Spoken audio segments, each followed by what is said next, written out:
But a club is not the name on a wall, and um it's not a logo, and it's not a fundraiser or anything. It's the heart. If the heart isn't there, it's not there. It's just never going to click. Right. Um, and it goes for any old association anywhere in the world for any reason in the world, unless there's heart, it's not going to succeed. If there's an ulterior motive or somebody believes it's got to go my way and that's the only way to go, it's going to flounder. And every business in the world has ever thought that way, and every organization, whatever regime has thought that way has failed. It doesn't Yep. work that way. It works with a confab of all you folks, all your minds coming together.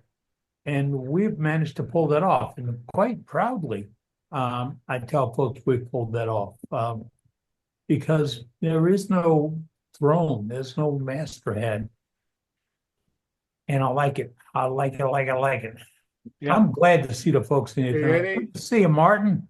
See Martin popping in down there. And Hey, see a Eddie. lot of other, I don't want to go through a whole crowd and say hello to everybody, but and shy anybody away. But it's great to see all you folks here tonight. It's like we're getting together. I'm not going to say a word about the weather. I get you. Hey, Down. Eddie. Thank you, Eddie. Eddie. Right. Hey, Yes. Hey, Eddie. I like to say just a word about how you guys got started. You used to start at a restaurant and the emails back and forth, and I've been with you ever since. yeah, Yeah. it all started. I mean, I was told by the 10 people that I contacted nationwide that when you do it, you have to have an honest to goodness meet. You have to have faces, hands, and all. And we met at a Piccadilly restaurant throughout, and that's the last time I've been in one of those places.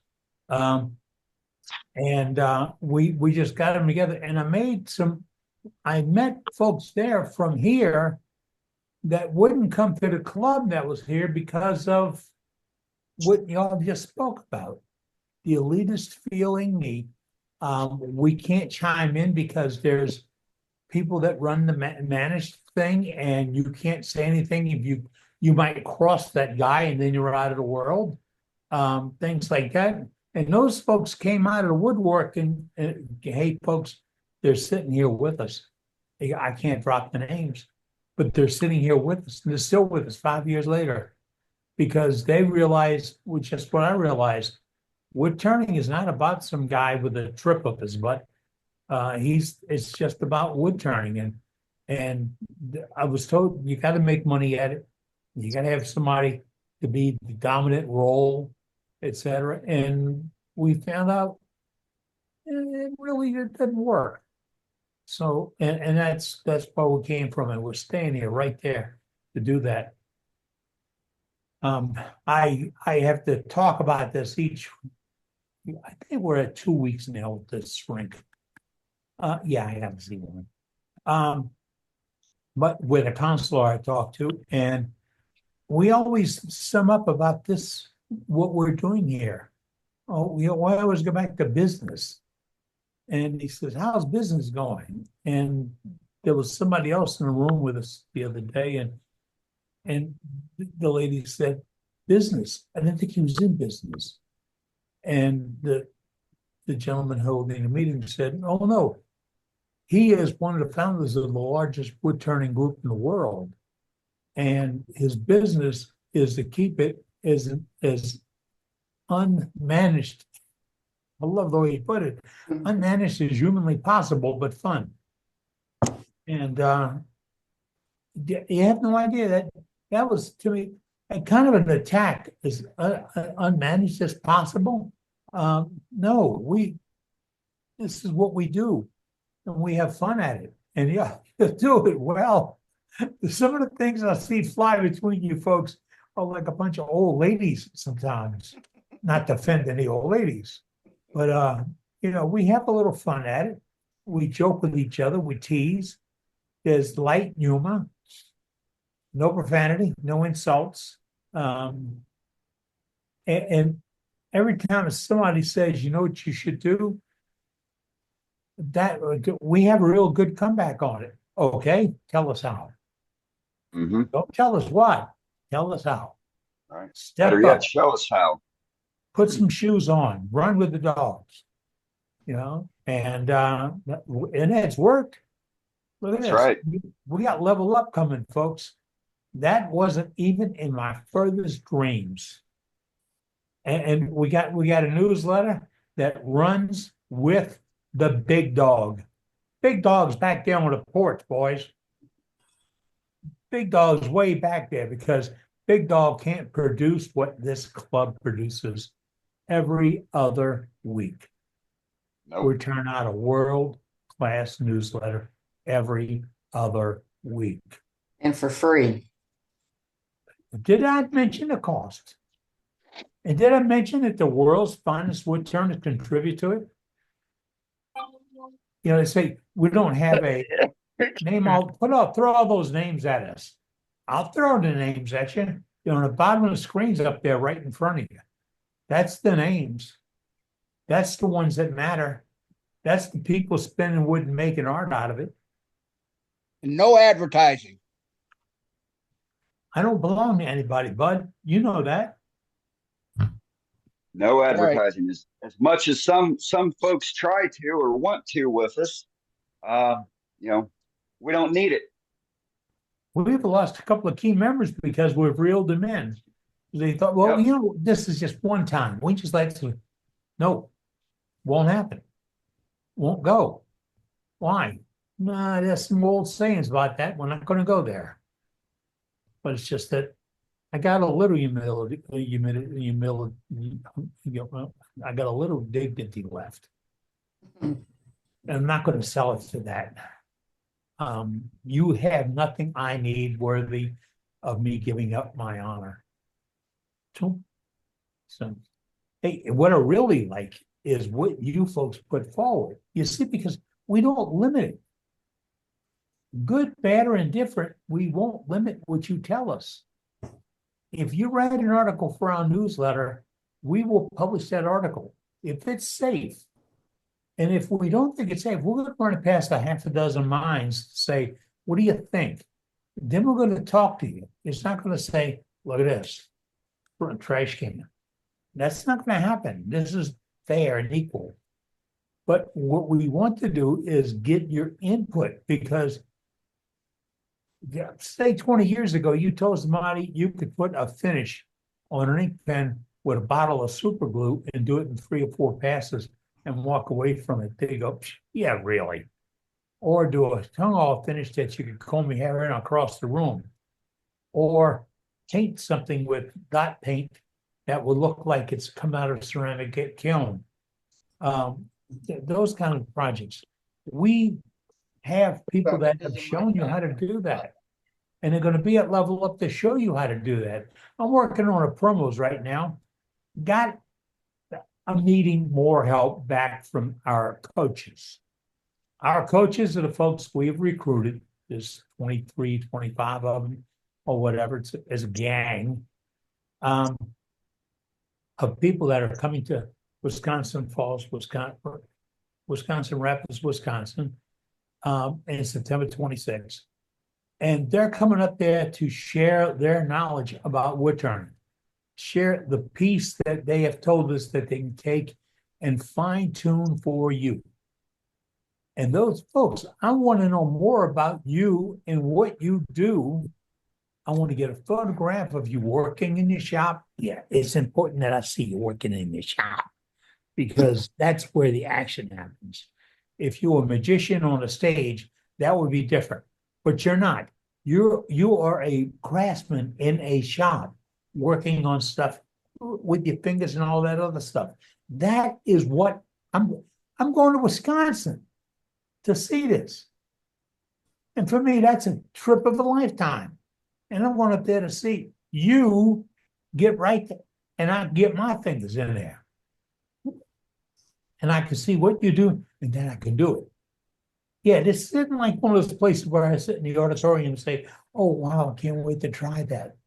I'm gonna be there on the floor with you saying, move over, my turn. Get over, move, it's my turn. I want to get in there. That's what we've set up for. And so demonstrators, give me that stuff. Had a little fun. I got one coming out probably tomorrow. I've been editing it all day. I have to videotape how I do the videos in order to refer to it when I produce another one because I forget the steps. Then I go back and learn them all over again. No, I. But then I never forget where the kitchen is. You're not the only one, Eddie. Yeah, well, yeah. Problem is, I don't forget where the refrigerator is. Yeah, well, they got me on a new drug for my kidneys, and the lady said it should quash your appetite. And I said, call them, it ain't working. But then we found out I wasn't taking it right, so we'll give it another couple of weeks. But I'm thinking quashing my appetite. It's going to take duct tape. But when I get these things produced, they're supposed to be lighthearted and entertaining to make folks appreciate we are doing something at Level Up that, except for some clubs in Great Britain and the masterpiece in the in our far east over here, in our east, Clarksonville, I think that's what they call it. Over that way, those folks have tried things like this because they're adventurous, and they have different types of meetings and different kinds of groups, different types of turners.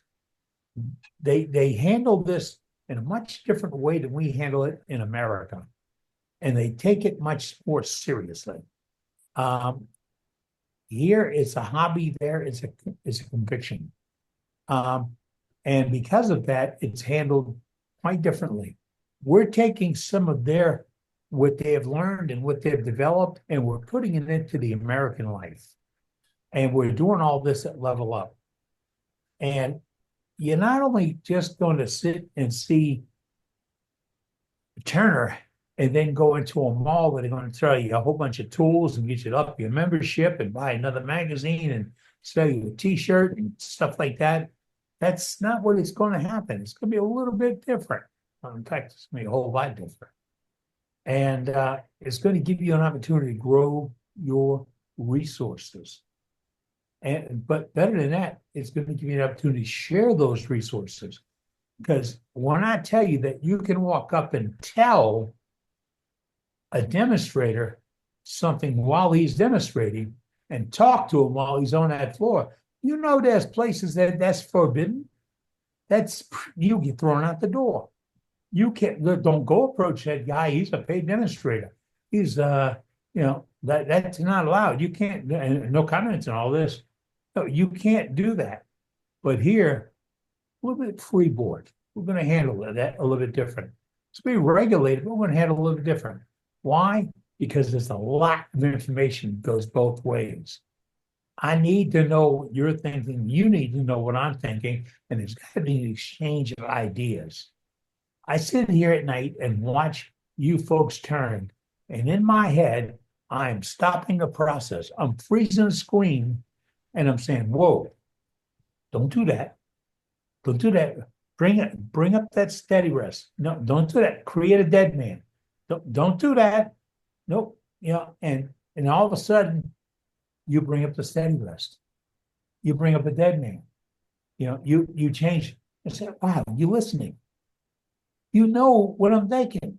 It's working. Because that's what we need, that interchange.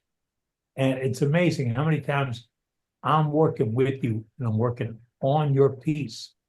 And I just love it. I love it. It's like magic. And we all see this happening. And the art gets better every night. The art is amazing. Y'all blow me away with some of the stuff. And we have that coming up. Next week, we have a newsletter coming out. Not tonight, next week. And I understand there's a few little gaps in the newsletter, just a few little gaps, like that big. And we need to get your stuff. And the biggest hit in the newsletter, and I read it on Facebook and I see it on other websites, the biggest hit is people are copying the articles in our newsletter and referencing them because they're seeing work by real woodturners, not edited by a business afraid to mention a name or a company or a tool. They're seeing work by real woodturners telling them how it's really done. Because, that's not the case all the time. And they're seeing it and they're saying, wow, this is good. I'll come back for more of this. So if you develop a technique, well, you think you developed a technique. This has been going on for ages, but it changes by the minute, by the second. So if you got to develop a technique, write an article, snap a couple of pictures. And while you're in the shop tomorrow or the next day, whatever, snap a few more pictures. Give us photographs of you at work with the piece you're turning. We want to see it all the way through. We make room for that because if you can see how a piece flips from a block of wood to a finished piece and the steps it goes through, it's really unique. Andy Pickard has got, Packard's got a couple of pieces on our YouTube page right now.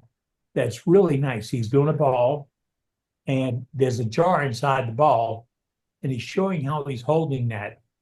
And I tell you what, I got shavings down my shirt watching that.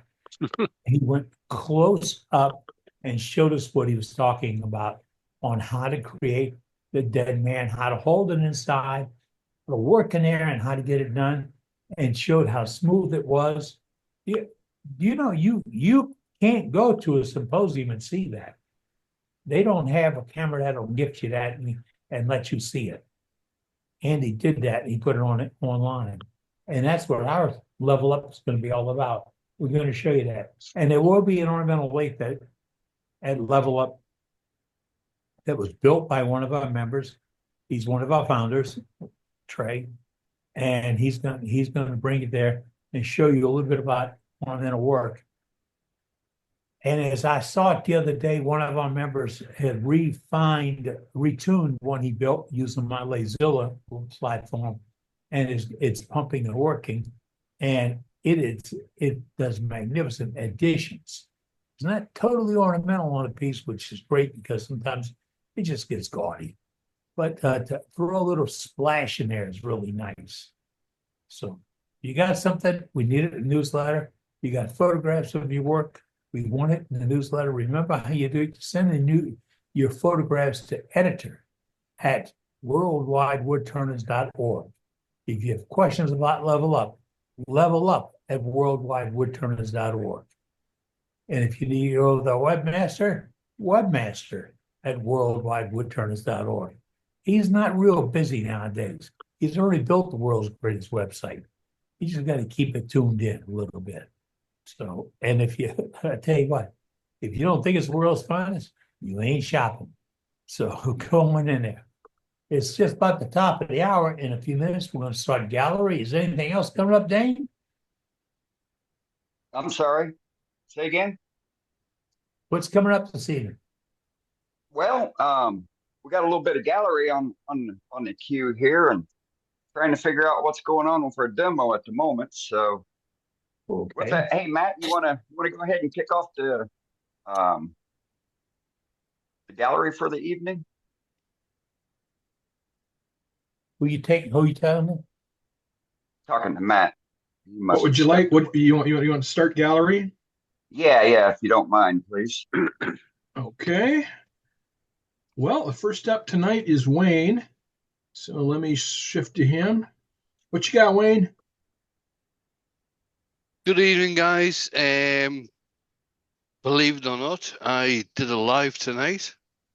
My first live in a year. The last live I did was May the 1st last year.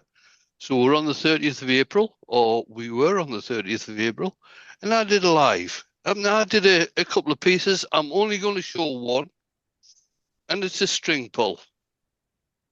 Whoa. You can see wow. that. Oh, That's wow. great. That's beautiful. Love that idea. The middle one is a feather, which didn't turn out exactly how I wanted. And usually when I do the flower design, oh, I'm getting some color there. I usually just do a single color on the flower design, but on this one, on this one, I did multiple colors on the flower design. That's beautiful. Is that iridescent paint? Yeah, it's the Joe Sonia's iridescent paints. Okay. In America, you can get them from Chromacraft. In the UK, you can get them from Emma Cook.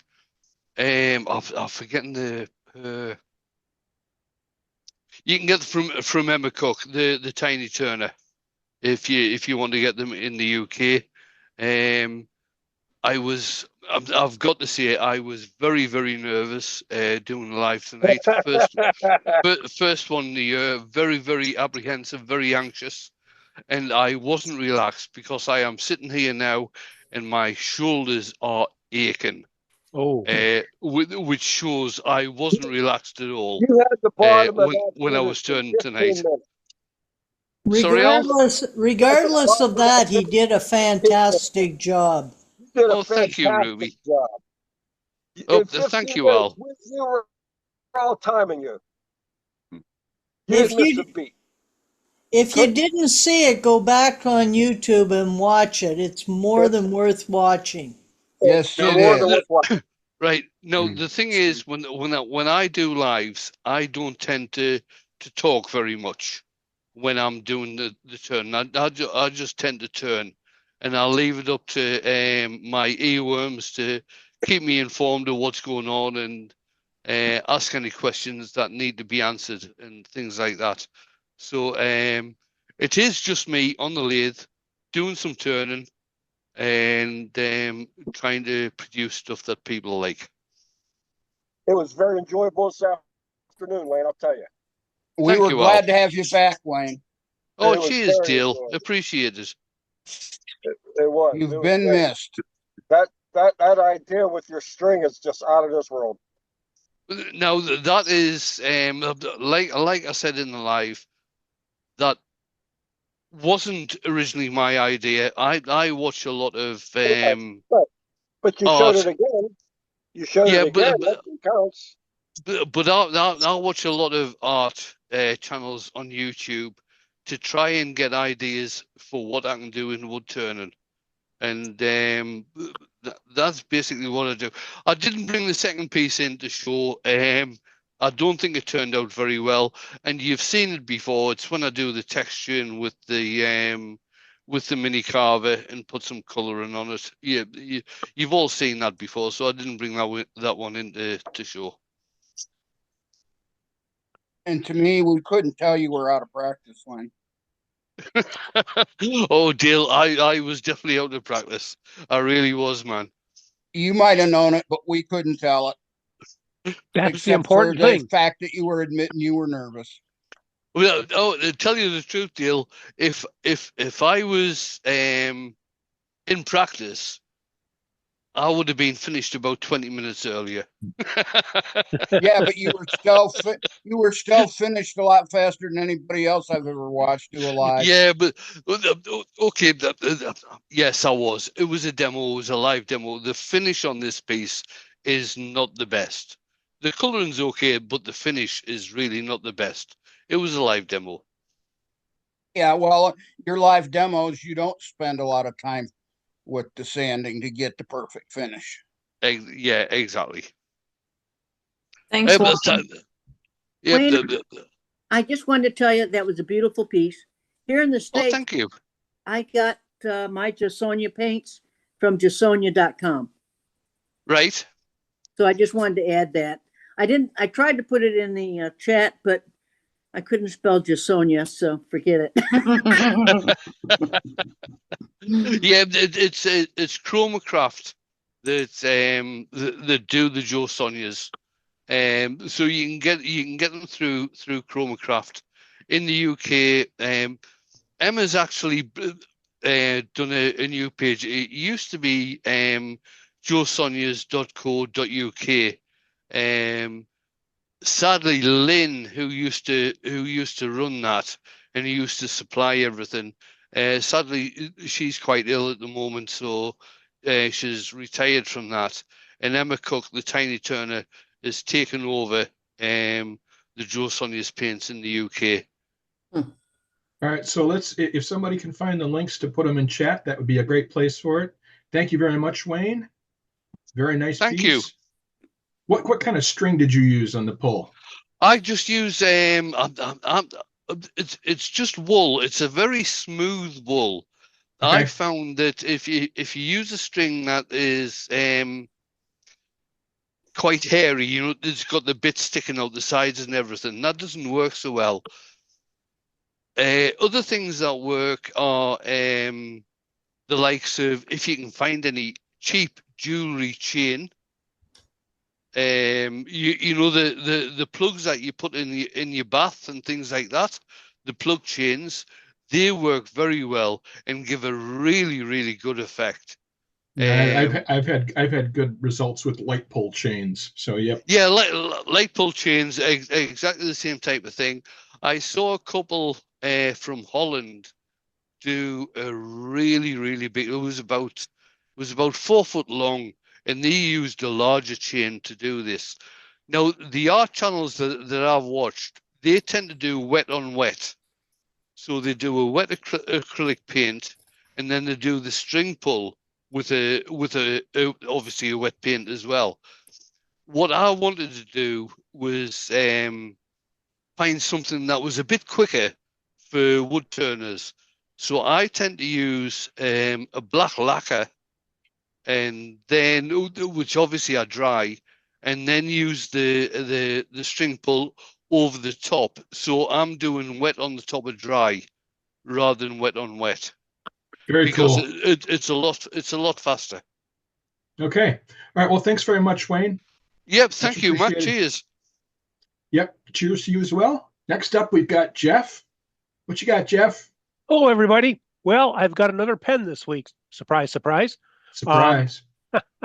This is it. It is an acrylic. It's Classic Elite from Penn State rollerball. So that kind of completes my rollerball collection. And it's interesting that this is all one piece of acrylic, but for some reason this part is darker than this part, even though I painted both of them, painted the holes white. So I think it's because this piece is probably just a little bit thicker. So, but that is interesting.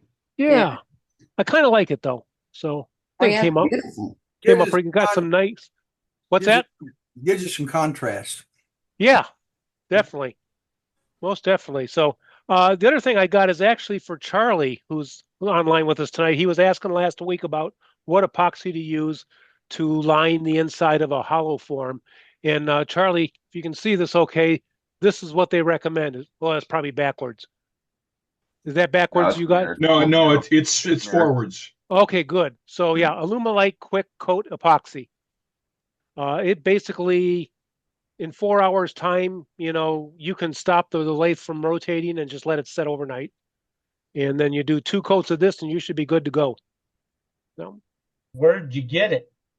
From Alumilite. I just called them up and ordered it, and you can go on their website and get it. They're right here in Kalamazoo, Charlie. Not far from you. You can order it online too, and Hobby Lobby sells it also. Michael's, Hobby Lobby. Right. Yeah, I didn't know at that time when I got this. So, very but cool. I thought I wanted to bring that up because Charlie was asking about it last week, and by the time I had a chance to talk after the demo, he was gone. So Charlie's my neighbor from 3 hours away. Cool. Thanks, Jeff. Okay. 3 hours away. I'm a lot further. You're in Michigan. I'm Minnesota. Oh, I thought you were in Grand Rapids, Michigan. Nope, Grand Rapids, Minnesota. Okay, well, you're still my neighbor, just a little farther to drive. And we'll see everybody at Level Up, right? Exactly. Okay, well, next up is Dewey. What you got, Dewey? Oh, hello, everybody. I've been still playing around with patina. So I'm gonna switch cameras because I get a little bit better. I get a little bit better. Dewey, does your wife know about this, Tina? What's that? Oh, you scared him. He's frozen. Frozen.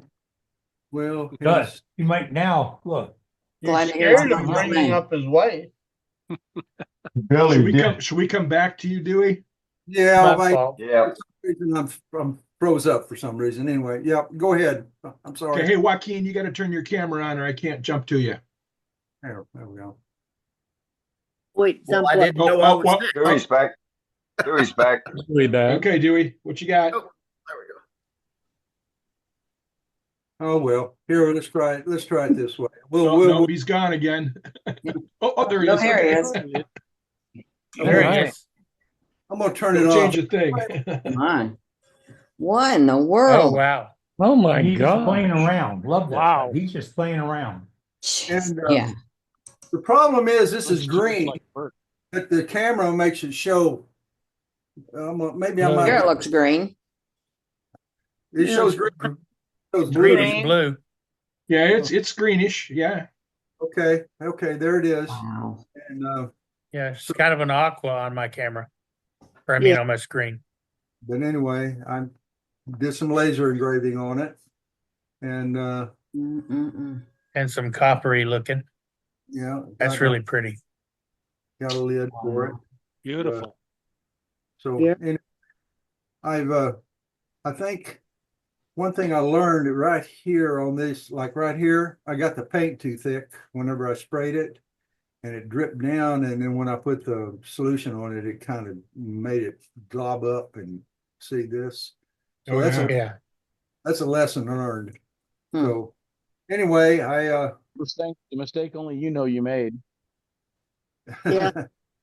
this was really, really spalted, punky, hard maple, and I had to stabilize it with CA glue, which I didn't have any Parfix. All I had was that other stuff, and as a result, whenever I tried to turn it or one thing too, it started smelling real bad. But anyway, it turned out not bad, except for these spots here. So Turned out beautiful. anyway, that's my contribution for this week. Beautiful. Hey, dude, did you carve all that or you Oh, use a laser? This is all laser done. Okay, all done by laser. And I got Okay. a short video showing how I lasered that if you want to see it. But it's okay. Hold on, I'm curious how you got it so I'm gonna share even, my. so to Yeah, speak, go. on a tape. Remember to share your sound when you bring up your share screen. Yep. Now there we go. Here we go. And well, we Oh don't my need goodness. speech down on this one, okay? Okay.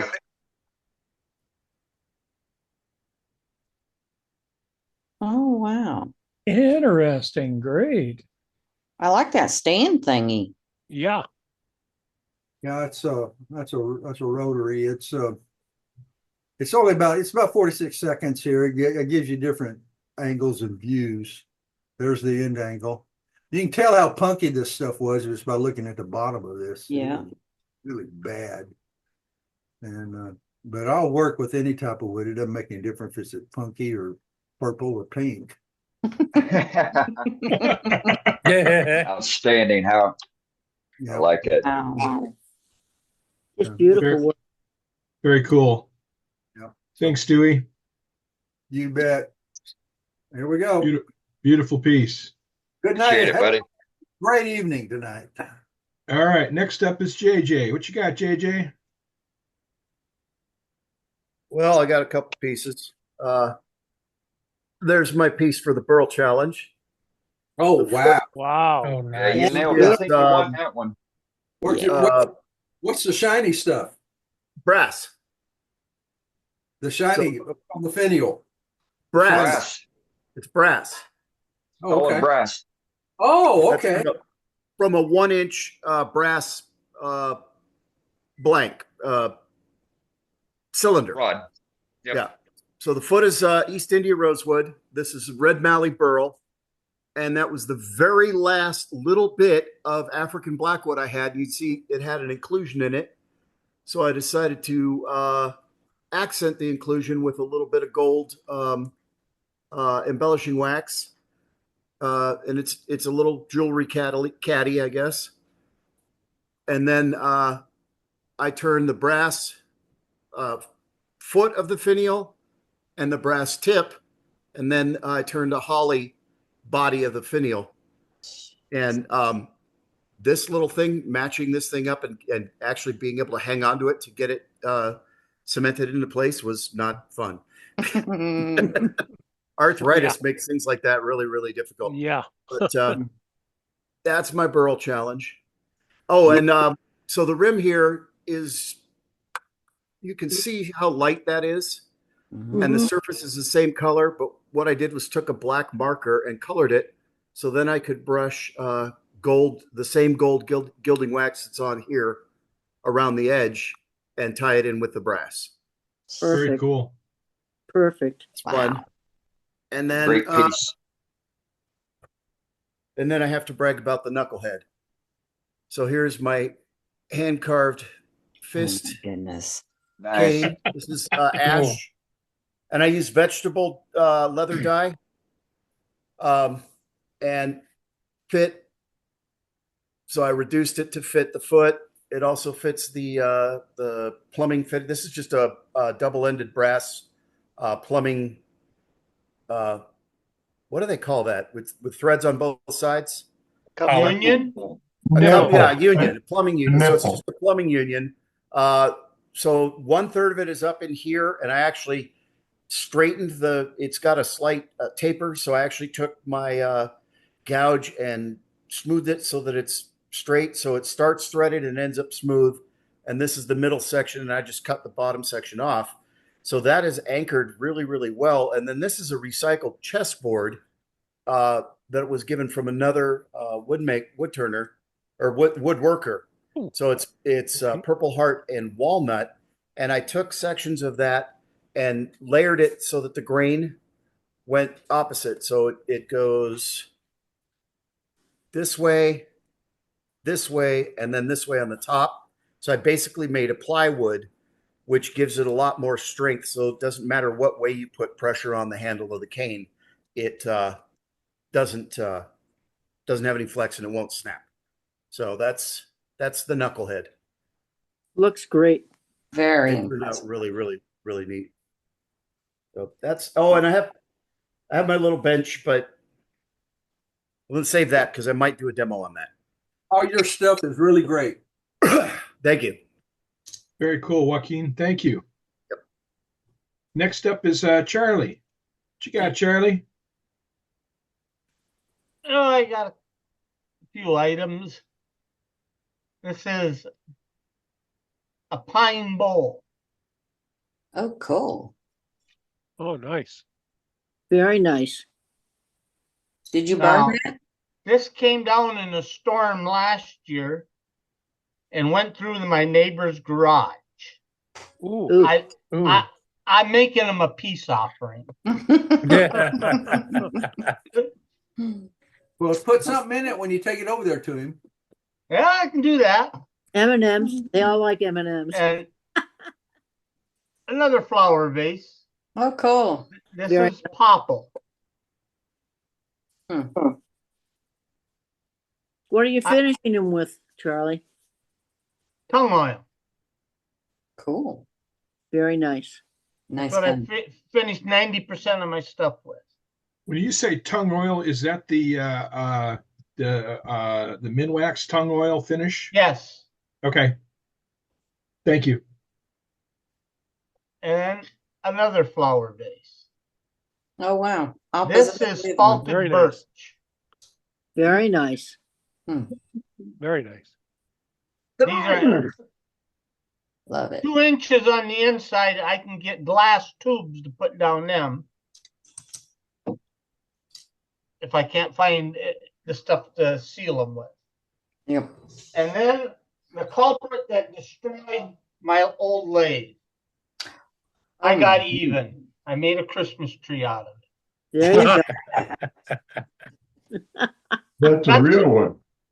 I was in the process of making a tree when he came out. Nice. He's not finished yet, but he will be. Very nice. You could turn decorations for that one. That's all. All right, thanks, Charlie. Very nice. Good stuff, Charlie. Next up is Patrick. What you got, Patrick? Oh my goodness. I've been throw it on the floor.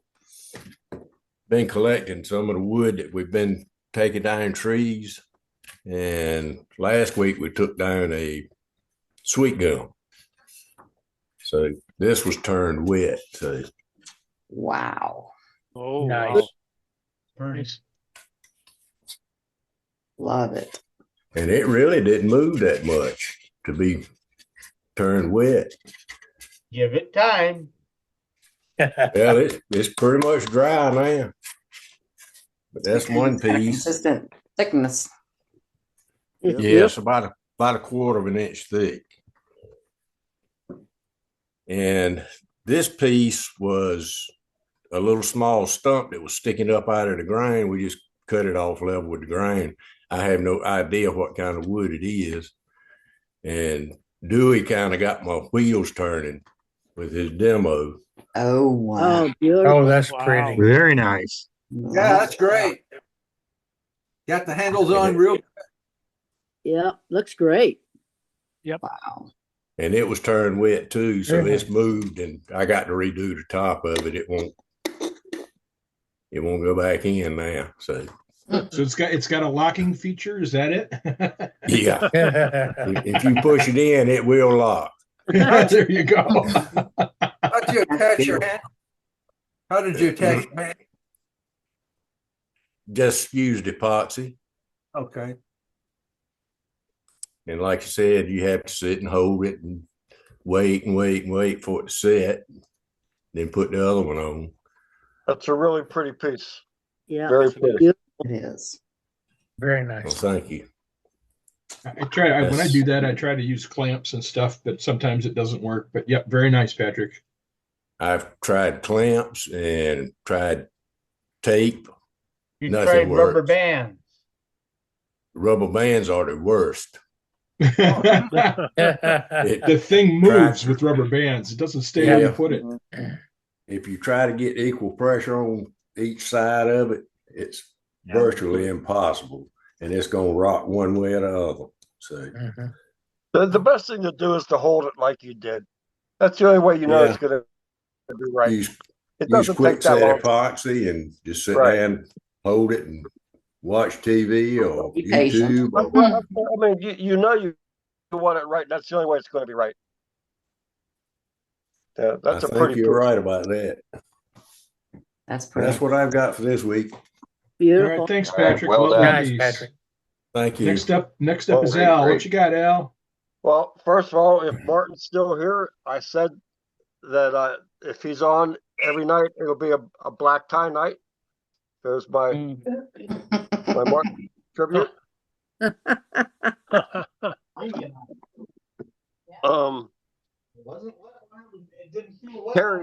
Terry, are you on? Okay, I mean, this is what I've been working on, and I went and I said I'm going to do it again, and I did it again. Got this little piece here. It started out bigger than this piece. They all were the same size at one time. This is how many mistakes I went through to try to do it right, and I still have it wrong. It's still much thicker here, and look, I went through it on both pieces here. It's a challenge. It's a heck of a challenge. Wow. That's still a very interesting piece, Al. Yeah. It's I mean, It actually it is is intentional. It looks like you're trying to get them to pour into each other. Yeah. well, that's not the case. It's supposed to be two bowls, you know, like this, which I did wrong. Now, Terry, are you on? Because yes, making it horizontal first. Yes, that's the first way to go. But here I made a mistake. Why it's so small is when I had it this here size, went into the center. Now figure it was this big. And I went in there real nice. Then as soon as I realized what I did, I said, "What the heck did you do?" And I blew it from the very beginning because I cut in too deep. You know, that's just a bunch of frustration. It's a learning experience, Al. A challenge is all I'm here for challenges. I can't do anything correct, but it makes me feel like, I'm going to try, and my wife says, yeah, why don't you go out there and try that? Well, if it's any consolation, Al, in some of the classes I teach, I set a low bar. If it holds stuff, it's a success. There you go, Matt. No, in the past, I don't know how you guys are in your shop, but once I do something, I put it aside. I don't put it away. I put it aside. I keep looking at it. Now, after a while, it starts getting in my way, and it comes back. Well, here's the next thing I'm going to work on. Now, Captain, are you still on? Cap, are you on? Right here. You're the one that said, now here's, remember I wanted to do a fan. I don't know how I showed it before. And it's supposed to be a continuous with rubber bands on the back. Now, Cap, when I showed this, I don't know how long ago, probably 6, 8 months, 10 months ago, you said that you did one that it worked. Can you tell me, if you're on, what did you make your fins out of? I mean, obviously what I did here, it's too heavy. I made What did you make yours out of? Balsa plywood. Not balsa. There you go. Very thin plywood that I used to put in my laser engraver to cut signs out of. It was very thin. Baltic birch? Almost like cardboard. Yeah, Baltic birch. Or balsa. Yeah. I tried balsa or something like that, but it didn't have enough stability. So I had to find a fiber or a layered material, and I found this stuff at Hobby Lobby. It was for sign cards, etc. And that's what I cut them out of. And I cut them out on the laser printer. And then I put some embellishment on them to lighten them up even more, some holes in them. And it takes some weight off of them. And it really caught, it moved a lot. I wish I knew what the thing was, but we'll get it out and get a photograph of it. I don't know. We put a lot of things away when I got sick. I don't know where we threw everything. I know. No, you did have a bearing there, right? In the middle of the spinning, you had a bearing, right? Yeah, but it wasn't a steel. It was a piece of it's weird. It was a Bic ink pen sleeve, clear sleeve, with a turned wooden pen as the shaft that went through it. And yeah, the shaft was a piece of wood. The sleeve was the cushion, because there would be no buildup to generate any heat from the sleeve to the wood. That's what I had to look for, is a buildup of heat. Heat would be, you kill it. And it spun like crazy, really. I had all kinds of, I had people who worked for an engineer firm, and they'd all say, that'll never hold up. It's never under tension any way at all, because there was no lateral forces on it. It worked out really nice. Everything I see, I did it right, but I know that my weight is too heavy for the pull, so that's why I figured it was. I mean, I don't have balsa wood. It was all pallet. The whole thing was a pallet, And the other thing is you can't have a lot of pitch on it. It has to be almost neutral pitch. If Are you you talking pitch on it, you talk about the fin itself? You talk about the fin itself? right, it can have a slight bit of pitch. That'll help, but too much pitch. Or are you frozen or am I frozen? You're froze. If you have too much pitch on it, you may get some counter forces that'll make it try to spin the other way. And once your rotation is going and set by those rubber bands, a counter force will just negate the whole thing because it can increase. The torque is limited by its source. It's not like power where it can dip down and develop more torque. So torque is going to come out of those rubber bands, and that's it. It's done. So a little bit of pitch is okay, but if you make it too stand, like somebody said, it's got to blow more air. That's energy. You're generating energy to do something rather than just generating motion. Isaac Newman showed me that personally. He said, "Hey, eat one of these fake things, and come on, I'll show you something." Like I said, it's back on my rotation, so I had to ask you a couple questions. Yeah, there's a lot of design changes. What's that? It sounds like light is the answer. Okay.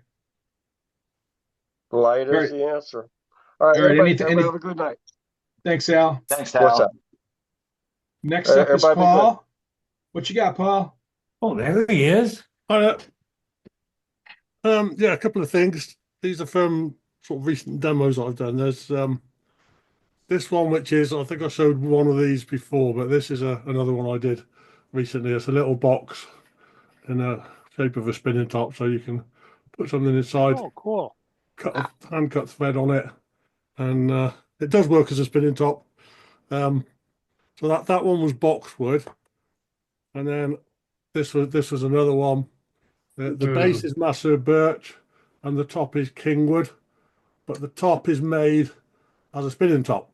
So Nice. put a little curve at the bottom of the box. So if you put the top on there, this will probably fly off if I do this, but I'll try it. But Much torque, Paul. I usually do this on the table. So That's third time's a charm. third time lucky. No, that's a clever idea, Paul. That's so clever. Really.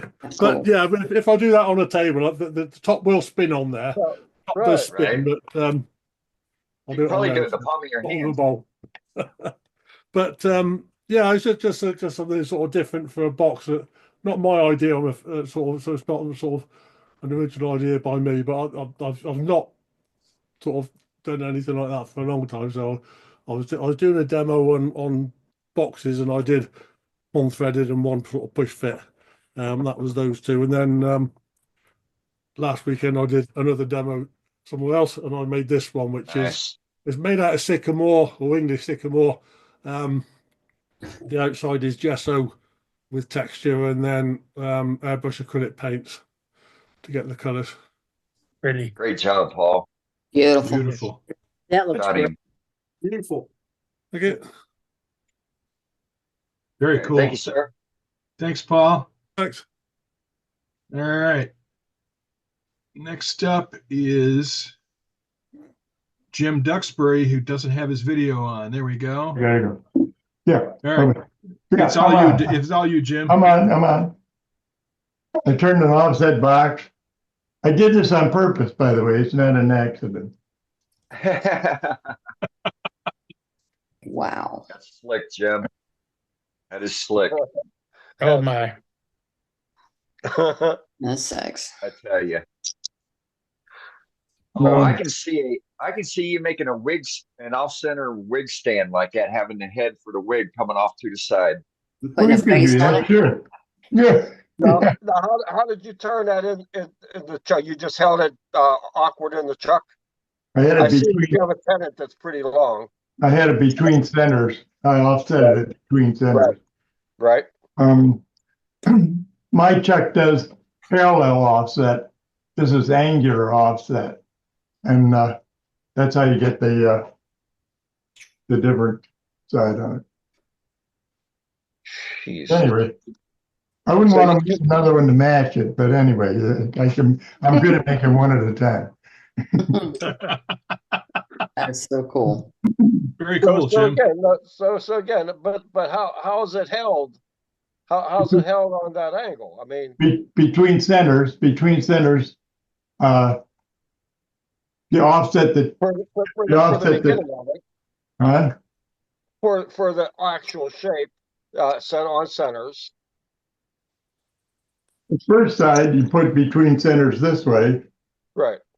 and then you would switch this side to be lower, this side to be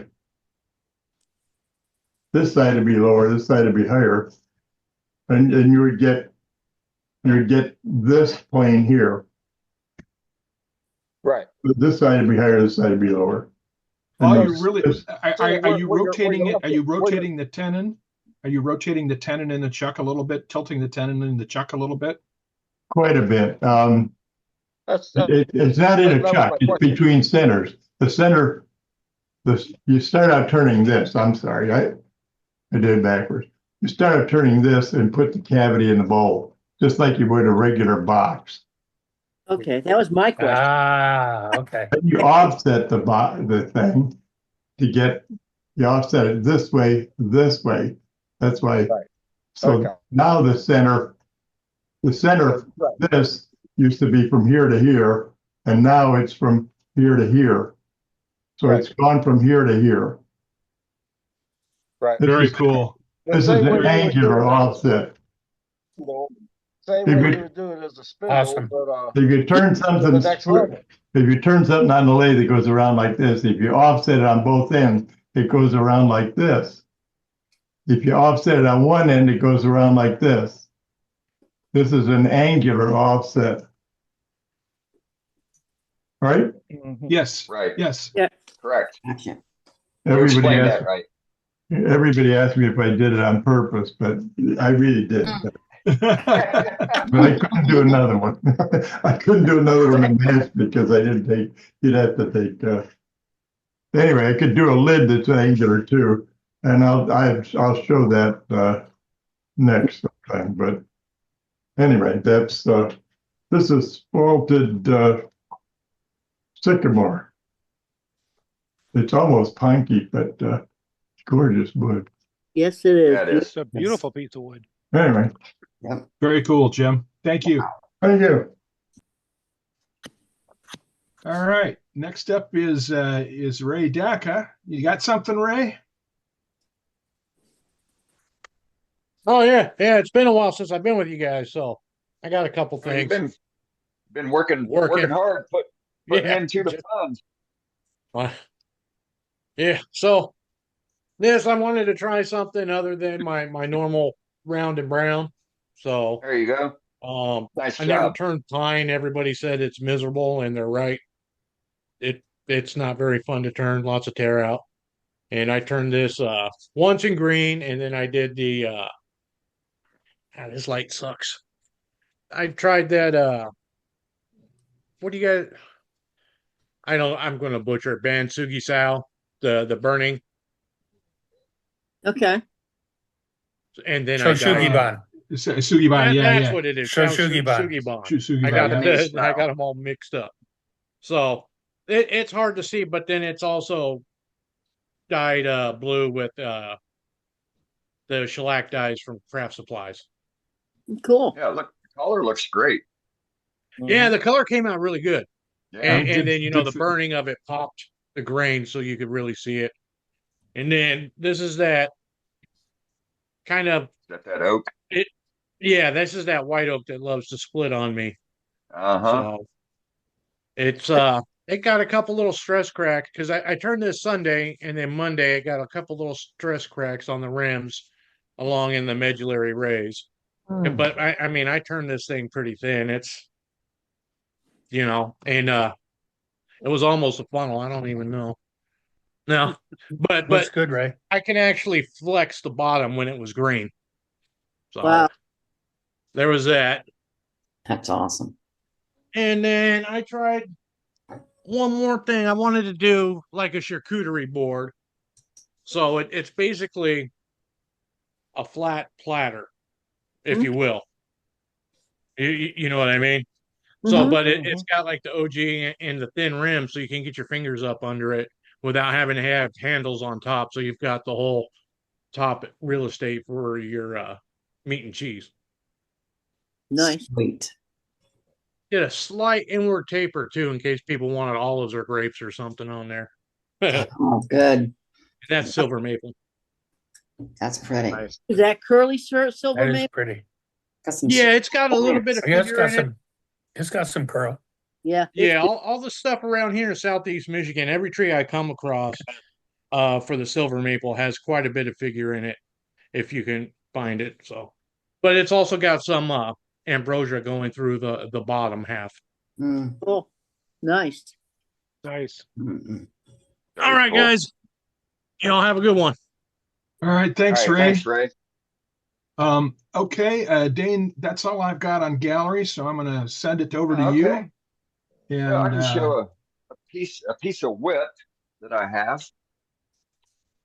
So I was inspired from Kurt Kapp's demonstration from a couple weeks ago, and so I thought I would try the three-cornered box, and then Al was showing me a piece where he'd done a box on the inside, and so I've got something started as a box on the inside, and I stopped because the old spine and the hips wouldn't allow me to stand or pretty much be out here anymore for several days. You know, so in the next day, you know, looking at it, just wondering what the ultimate style was going to be. I got to thinking about hollowing this out and turning it into a tulip. So Oh, yeah. That would that's be that's the Cool. intent on it. So, but piece of mahogany, and then with the mahogany, of course, this stuff that I have is, God, it's so old, darn near as old as I am. You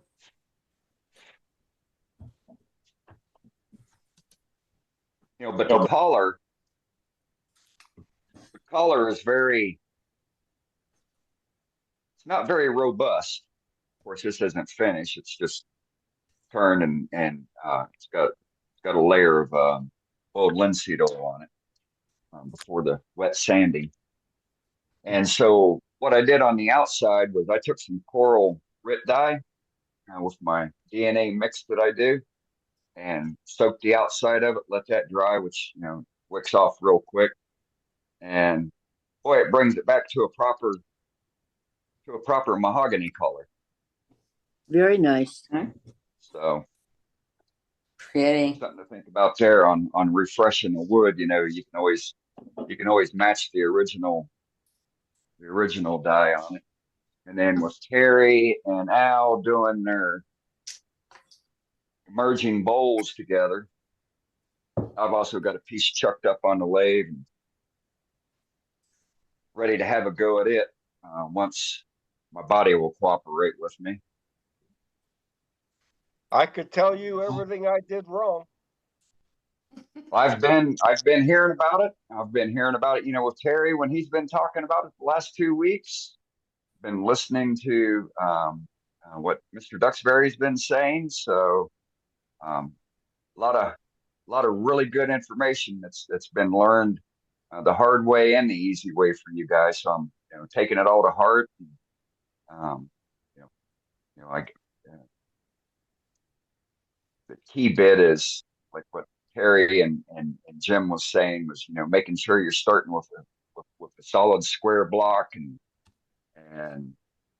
having your dimensions laid out correctly. So measured several different times, did my markings, set it off, look at it again, make sure the markings are good. And so I think I'm ready. You know, once I'm able to stand back at here and see what's going on. So I'm looking forward to see what I can do on that. Good, bad, or indifferent, we'll have something made. So does anybody else have any gallery items they'd like to show?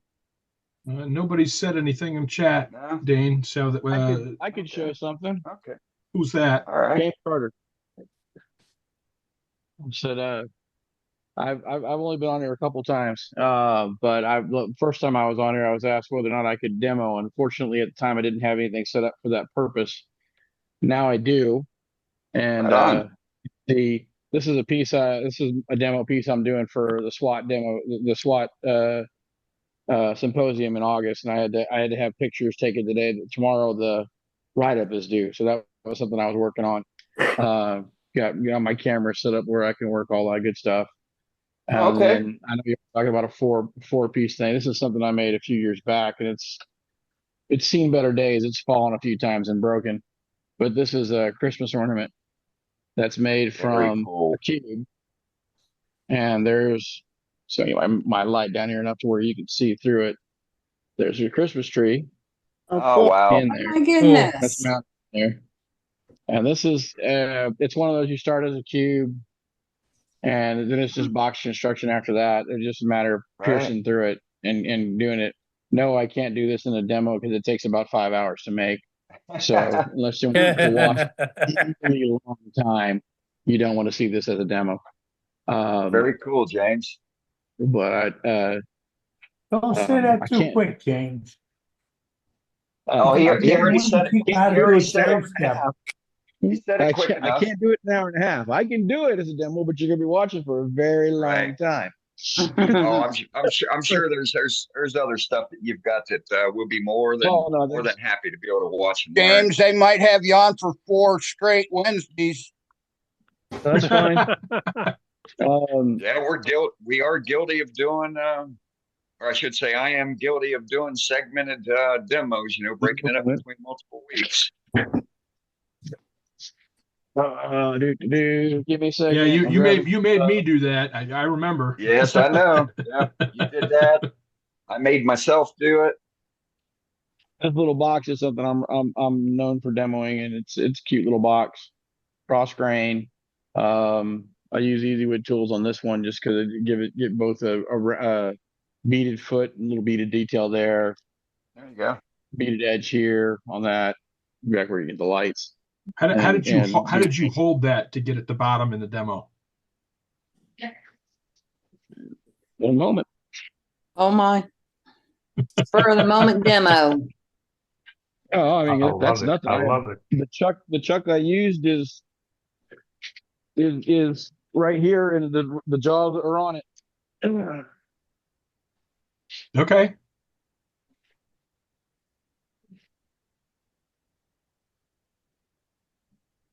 Can you lower the camera a little bit?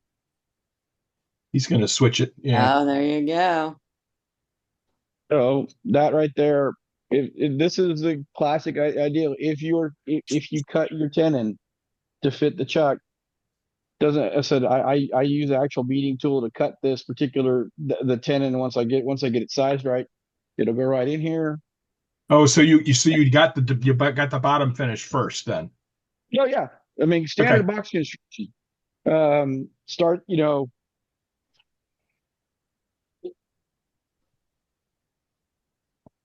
Perfect circle foot, a la Richard Raffin. Exactly. Unfortunately, Merry Christmas. You get to see a little bit of the fine art of EasyWood chuck.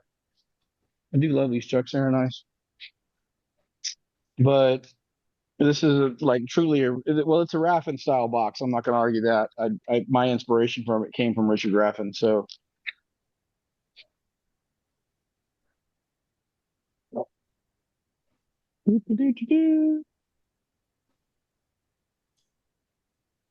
Anybody else on an EasyWood tool, Chuck? I'm sure that some of us out there do. I do. Fantastic for changing jobs out, man. There ain't nothing better than. But basically, this is my block, my blank. That's got 1.25 inch drill hole in it. Hold it this way, and then I do the whole bottom of the piece finish, take it out of the chuck, switch the jaws, put it back on, do the rest of the box on the inside. The outside, I just put a tenon on the outside and then work the inside. And on this one, I cut a recess in here that'll fit over the first jaws that y'all saw, and that's how I do the top of the lid. Do you have any issues with marring the bottom by holding it in the jaws to do the box? Where is the box I just had in my hand? Can you see anything on there? No, I can't, but I can't see it really well. No, as long as you cut perfect, as long as it's a perfect circle, it won't mar. That's right. If you cut your tenons properly, it won't mar. I do a lot of 100% inside And out. same with turn the on. mortise. If the mortise is the right size, it don't mar. It don't mar. But one moment, grabbing something different. It's just in my office.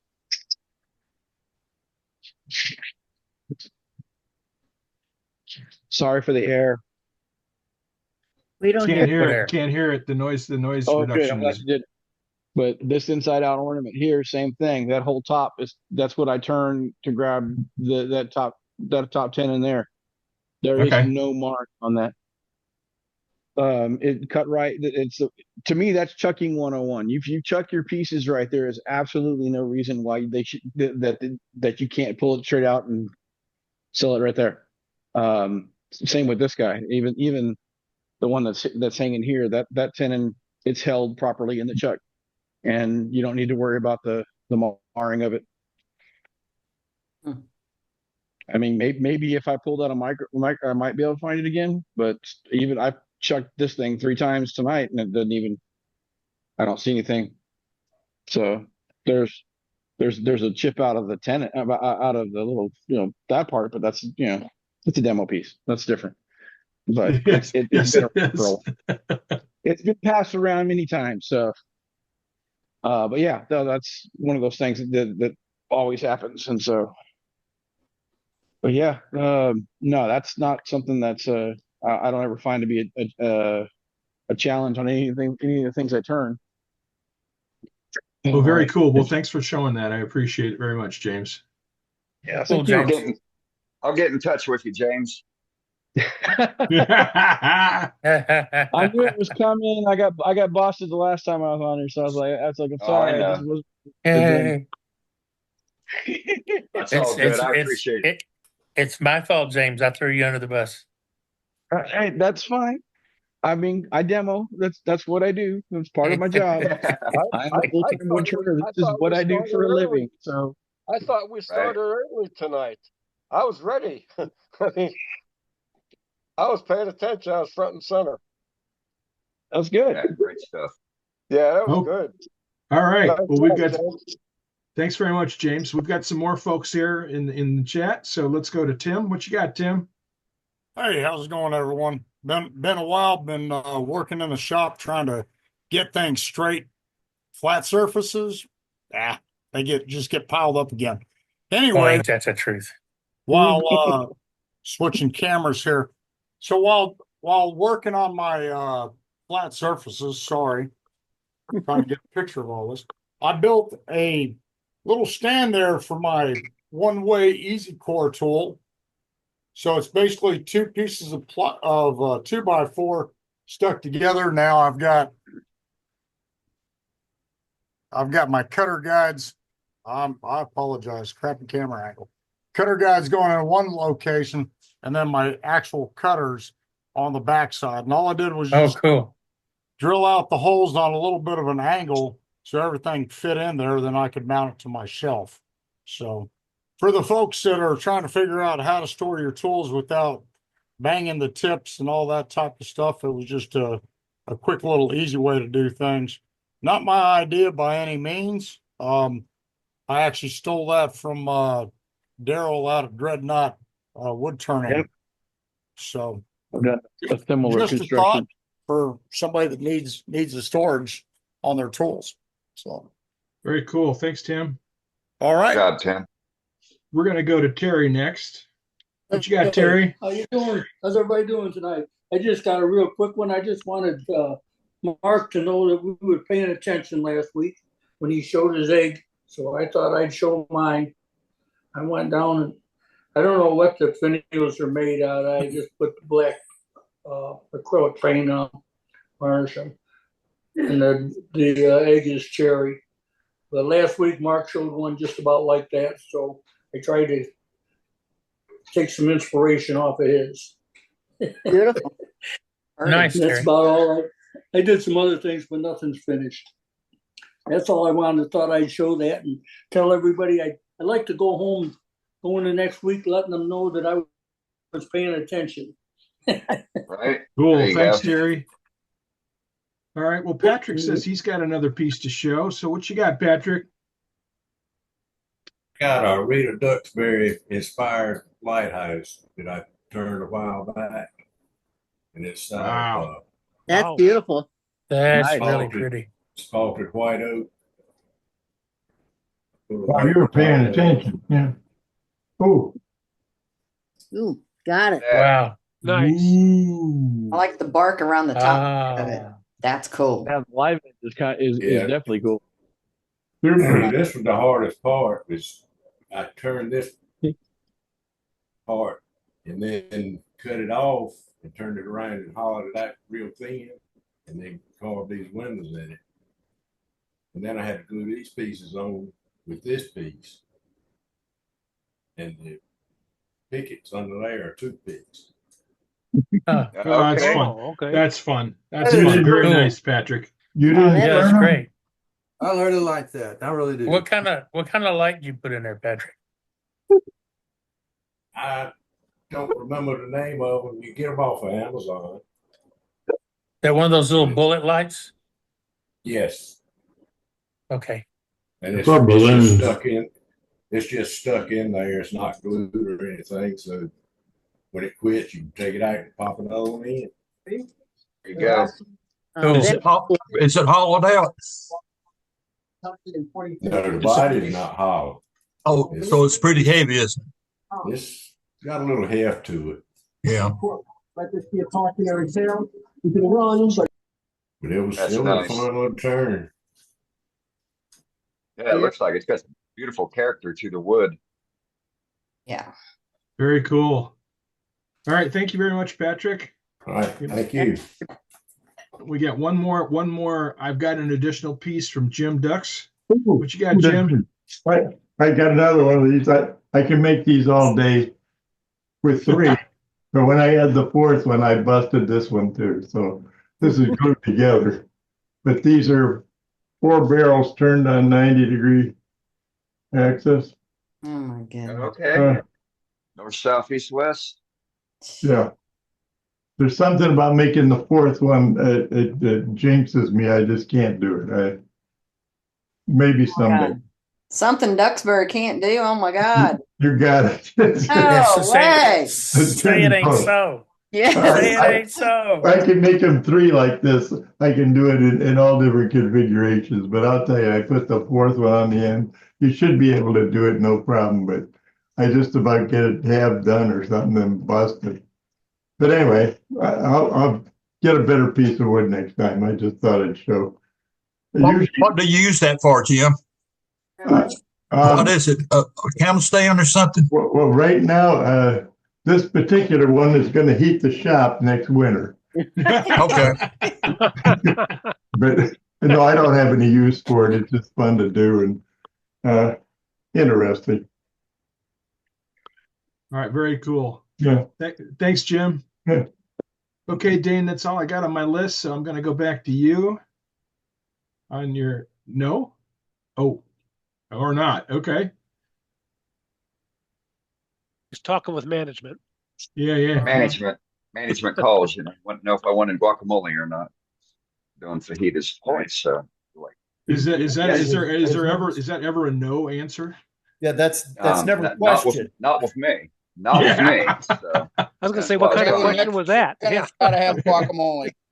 I think she just wanted to come out and check to make sure I was actually on here doing wood turning. So considering how I've been feeling, she's been real Protective. real mother hen checking on me. So, all right. So That's a with good thing. that, let's go to Safety Sue and see if we have a safety moment for the. Yes, it's going to be a moment. Hi, everybody. Great seeing you. Today, we're going to talk about inhalation. And I'm not talking wood dust, even though that can be very dangerous. We're talking Bill Clinton. Yeah, yeah. He didn't, no, guys, he didn't inhale. So anyways, I'm sorry. That's all right. You got everybody's attention, including mine. Mute him. No. We're going to talk about grinders. You know, some people have the stone wheels, some people have the CBN wheels, but when you're grinding your tools to a nice sharpness so that you can turn, you're going to be having metal dust, HHS or dust, okay, and carbon dust, and you don't want to breathe that. So when you turn to the side or wherever you go in order to sharpen your tool, you better have your mask on because you don't want to put metal in your lungs. It may never come out. And another thing, if you're using stone grinding wheels, the dust from the stones is known to be a carcinogen. So guys, always wear your masks while you're grinding. I would say have a separate dust collection, but who's got that kind of room in their shop? So I just wait till after I'm turning, and by then all the sparks and stuff are well out. I go in, I vacuum around it too. Now remember, when you're vacuuming, you still need to have your dust mask on. That goes for wood, metal, or whatever else you're going to be sweeping up in your shop. So please watch your lungs. Keep your face mask on or your respirator on. It only takes a second to put that dust mat thing on. So yeah, just be careful, you guys, and I want to see you next week. And was I frozen for that whole thing? No, you weren't frozen. All good. Sounds Thank great. you, Sue. You're welcome. Have a great week, you guys. All right. Thank you, Sue. Anytime. With that, we will move on to our feature demonstration for this evening. We had to rearrange one on the fly here. So Scott's going to be stepping in to do something that's going to be really neat and really cool. So with that, unless Scott's asking for gallery participation for involvement within asking questions or whatnot, we'll try to hold those to the end of the demonstration. Any of the questions you may have, you can put them in the chat. On opportune times, I will ask Scott when he's doing a tool changeover or where it's readily available for him to be able to answer it safely. So with that, I am going to mute everybody. Scott, you'll need to unmute yourself. Muting everybody.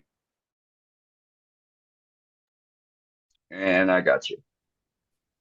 Okay, you can ask questions while I'm doing this, because I'm going to do this so that everybody can do it with simple tools from home. They don't need anything special. It's a way to save yourself some money if you so choose, and if you like building your own tools. So we're going to make some tools tonight, some carbide tools. I know a lot of you don't use carbide. I find it has a purpose, and I'm cheap, frugal, whatever you want to call it. I like to make my own. So here's one of the tools we're going to make. This is one that I finished already. It's engraved with my initial. I'll show you how to do that. Here's a big one that we'll engrave later. So I just took some painter's tape, wrapped the bar, cut out a letter T, made sure the tape was stuck down good on the edges. We'll do that after a while. I'll also show you how how to blue this tool. This tool has been blued. So normally it would be silver like this one. This one's really polished. I went nuts and polished this one a long ways. You don't have to do that. This one's been blued. This one's just been lightly polished. And this one has a round cutter in it. The process is the same for the round cutter as it is to do a square cutter. It's just you round the front of the bar instead of squaring it, flattening it back. That don't show up very good. That's better. This one's more rounded. This one you can see is more square. Matches the cutter a little bit. You can buy this. So I'll pan you down. Can you see that good? Is that clear enough? If you want the camera a little closer. There you go. That's perfect. So this is bar that you can buy from. I buy 3/8 bar stock, cold rolled steel or hot rolled steel. It doesn't matter. You just don't want this kind of steel when you buy your steel. See the sheen on this? This is case hardened, and it's really hard to drill. You'll burn up drill bits, and the little hole that you got to drill for your easy wood bolt, screw, whatever you want to call it, I guarantee you'll be breaking drill bits because this won't drill very good. So stay away from anything that has that aluminum or stainless steel look to it. It's case hardened and it doesn't work well for drilling or cutting for that matter. Whoops. Okay. So you just start out with a piece of bar stock. Determine what length that you want to make your tool. I think I made this one. This one's about 9.5 inches total length, including the end that goes in the handle. Okay. If you don't have quick change handles,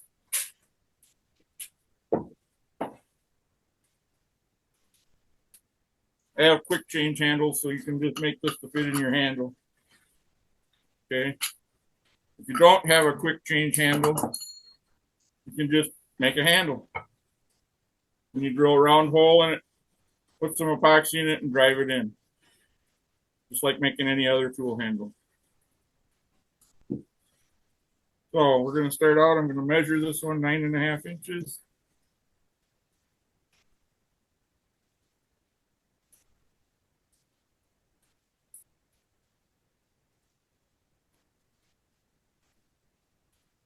We even got it the right length right off the bat. This is a machinist square, adjustable square. For people that don't know, this slides back and forth. I use a machinist square when I'm metalworking because they're a little more true than a carpenter square. Let's see what I'm doing. I'm just making a straight line across here, here, and on the back side.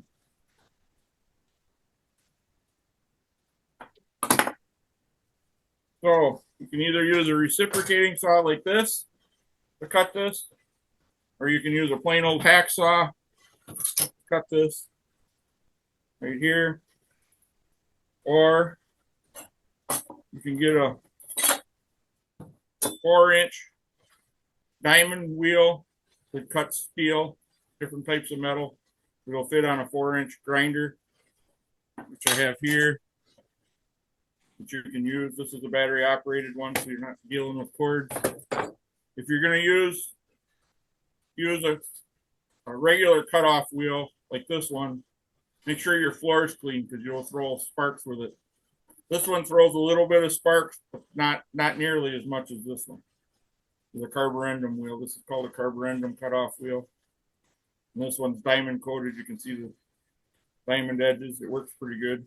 But I'm going to do it so if you don't have those tools, I'm just going to cut it with a simple hacksaw. You got to remember, a hacksaw cuts on the push stroke. And I mark both corners. hopefully cut it square. This end doesn't really matter, and neither does this end because you're going to taper this end anyways. But I like to make sure they're kind of square. That's why I drew the lines here. I can see my line on either side to see if I'm running straight. Blade needs to be tightened a little.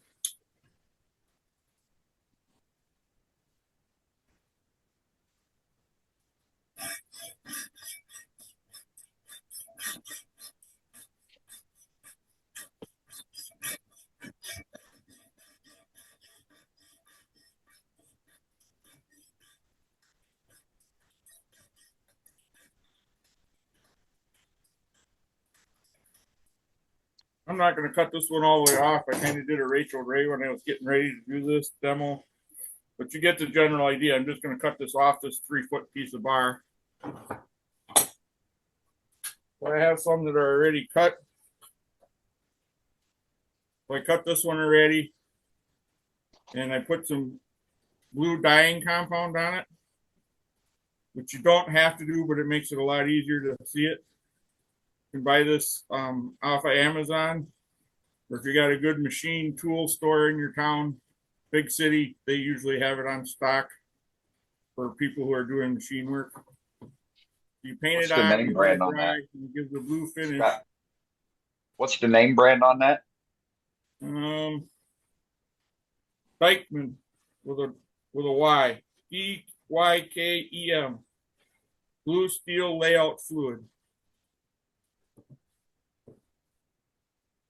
And this one came off of Amazon. And it goes a long way. You don't need very much of it. So you just paint it on. Make sure you have gloves on when you paint it on. And it's not anywhere that you don't want to turn blue, because once it's on, it's on. It doesn't come off. And it doesn't come off your fingers. And I don't even know if acetone takes it off. I've never tried it, but I usually file it off anyways. Scott, I missed what kind of steel that was. What was the steel? It's just cold roll 3/8 by 3/8 by 3 inch bar stock. Okay. And okay. you can get the 3/8 at Home Depot or Lowe's. If you need 1/2 inch bar stock, the only place I've been able to find it so far is Tractor Supply. Fleet Farm used to carry it. Menards used to carry it, but I haven't seen it in there for a while. And I don't know why that is. So, well, I love Tractor Supply, so that's good. Thank you. So you're going to need a carbide cutter of your choice. It doesn't matter what brand you use. This is the little one that I'm going to use tonight. Okay. And I painted that bar. I'm going to set this upside down. I'm going to leave myself about 1/8 of an inch off the front, so that I have room to work that front down to where I want it later. I'm going to put that on there. I'm going to zoom in close here. Try to. It isn't too blurry. It looks blurry on my screen. I don't know how it looks in yours. No, it's fine. So now the rest of this I do by eye. I don't do any measurements now. I like to take the width of my saw blade here and stay away from the edge of this cutter, the width of the saw blade, and I'll explain that in a minute. I take a pair of scribes. They're just metal scribes. And I just scribe a mark where I want it. And I take my square again. Put this on here. I'm going to try to do this without hitting the camera. And I'm just going to scribe across that with the scribe against the square to square a straight line. Okay. Now that's the back side of your saw blade. This side of the saw blade. That side. Yeah, if I can do something here. Better for me.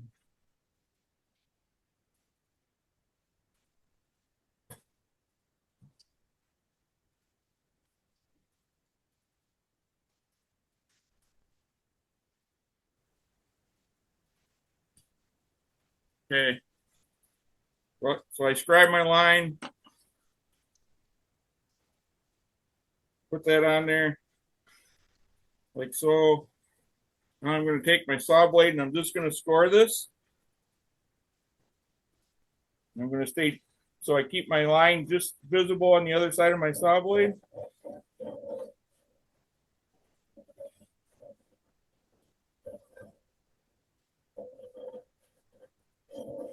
Straight as you can. You're going to clean this up a little later. Okay. Go here.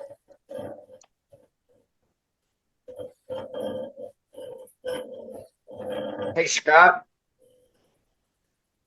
Hey, Scott, can you move your camera out? We got a blurry issue for someone. How's that? Well, how's that, Rob? Is that any better for you? How's that? Is that better? I turned the light off overhead. No, it's blurry. It's worse than what it was. It was fine before. Well, that's what I thought too. You know. How's that? I'll shade. That's good right there. Okay. I'm shading, so I'm getting reflection off this bar. Yes. So hang on a second. I think I can fix that. You know, sometimes we have to understand, you know, the limitations of cameras when we're doing the demos. We don't have $1,000 setups, you know, when we're doing these demos, you know. So does that help a little? If I put that blue tape Sure. on it, the reflection? Yeah, that helps, Scott. Okay. So you're getting the reflection off the bar and off the steel, and I got a light Then right off over the, top of us. then it's off the light, right? So I can. It was see better. there It was we go. better having the camera zoom back in the way you had it. Sorry, I was just trying to make it a little How's bit that? better for folks.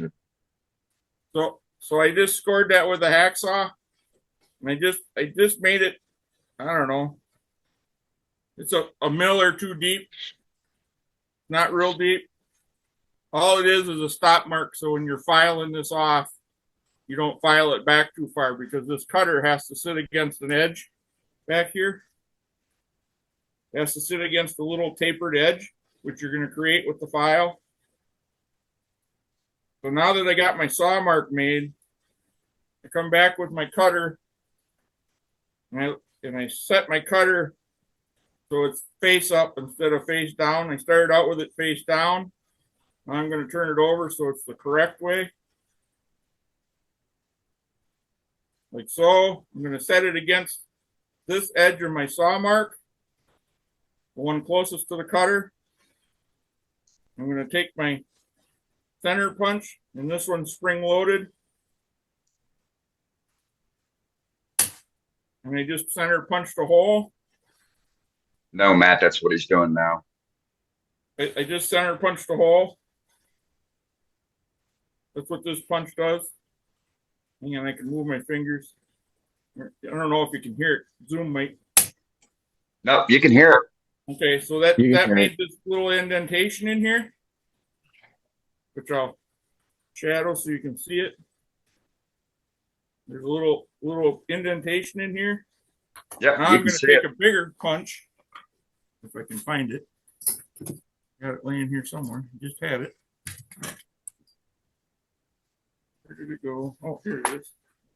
Now I'm going to take a bigger punch and make a little bigger dimple in there. Take it over here, set it on the back of my vise. There we are. I'm going to take that on the back of my vise. I'll take a regular hammer. I'm going to set it in that little prick mark that I made with the first punch. And I'm going to good wrap. You can see that made a big dimple, okay? Now we're going to take this over to the drill press, and I'm going to drill that hole now. And you're going to have to hold on for some Dramamine because I'm going to have to try to get you over there. Let me know if you can see that, Dan. Yep, we can see the bottom of your sign vise. Yep. I got to get this tape off of here. Because if I leave that on there, it won't be centered. And I have this pre-centered now. Put a little piece of bar underneath there, a little piece of scrap for each bar, just to lift it up. You're gonna have to tell me if you can see this because I can't see my monitor from here. You'll need to tilt it up a little bit, Scott. How's that? There we go. So now I'm going to take this. Put my bars up too far. Now I'm going to center this splice in that hole. You can see right now it's not centered.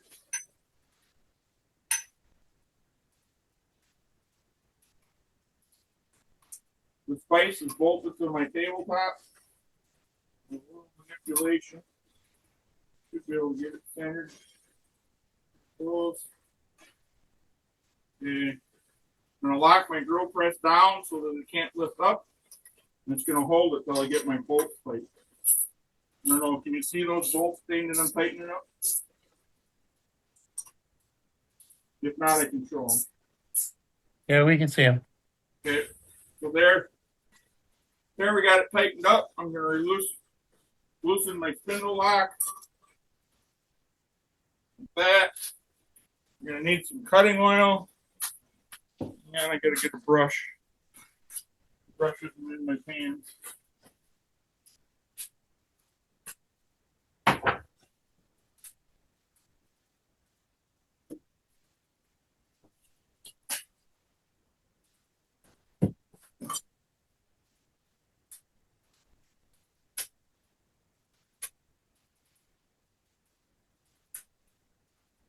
Here's my cutting fluid.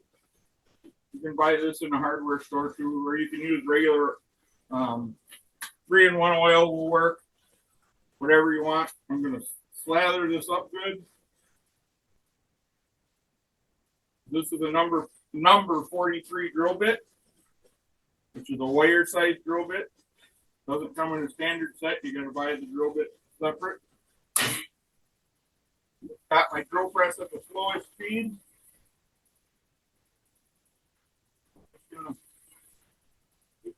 Well lubricated.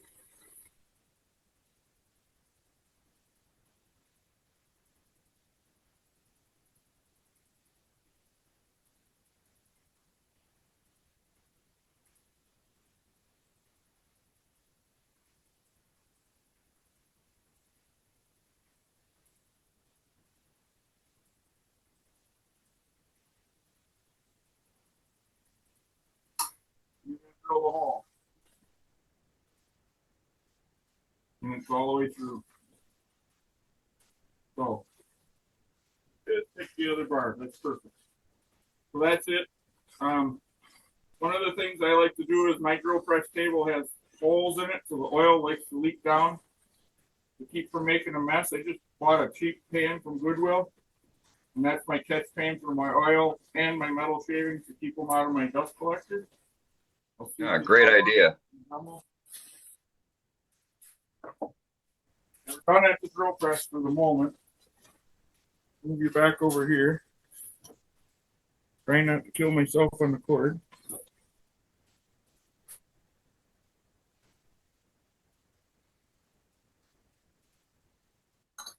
Now we got our hole drilled, which is the most important part.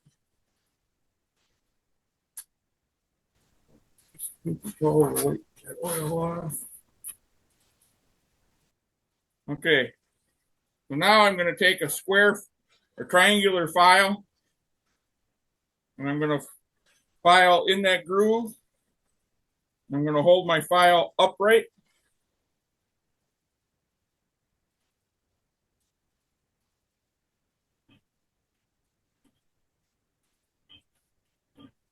That one's kind of dull.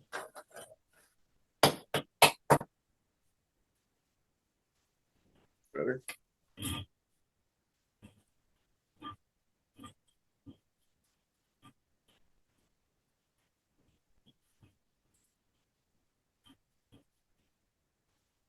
There, I just made that just a little deeper. Now I'm going to take a double cut file Scott, on your hole, did you drill that all the way through the bar? Yes, the hole has to go all the way through the bar. Okay. Okay. Now I'm going to take a double cut file. And it's just a regular file, but it's got 2 rows of teeth in a crosshatch pattern. So you got 1 row going this way and 1 row going that way. I'm going to move the camera back just a little bit so I don't hit it. And I'm going to file this. It's important that you had this a nice straight line, because now this is where you're going to follow that edge. And that is really sharp.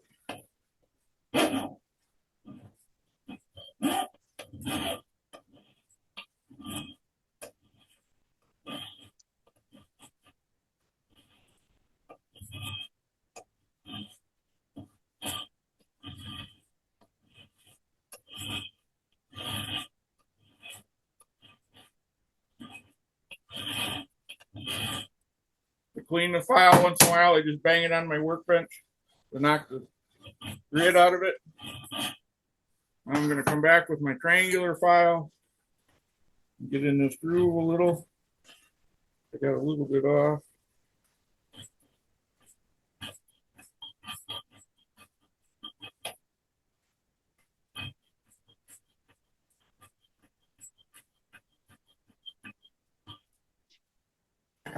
You don't have to go crazy here, because this cutter is only about 4 mils, 5 mils thick, 6 mils at the most. That's all you got to file this down.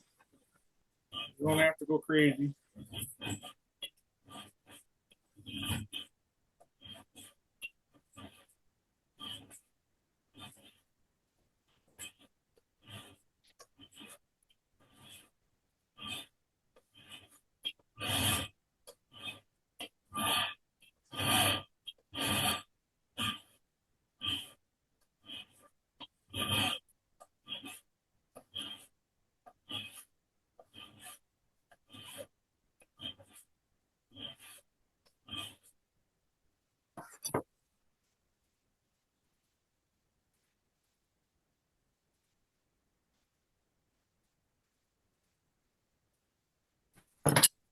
Keeping that saw cut just a little bit.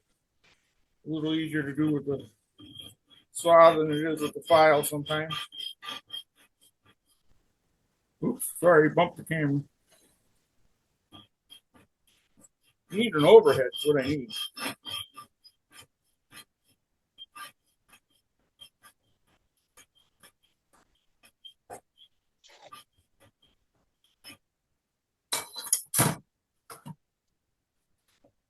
Finish this up quick.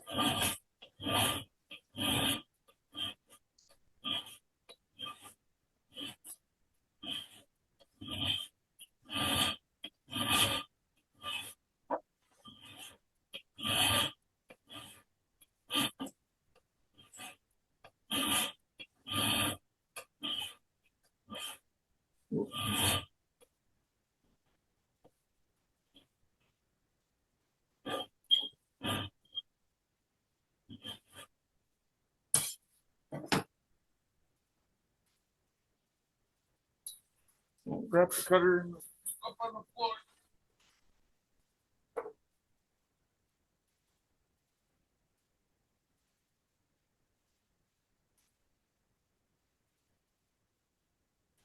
So you just file that down just so that there's enough to catch it. Like this one. I don't want to bore you just watching me file. It's like watching somebody sand. So now that we'll just say that I got it filed all the way down to that point. We're going to go on to the next step.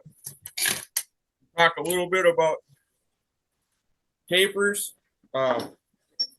taper cutters, bevel cutters, whatever you want to call them, reamers. So this has a tapered screw head in it.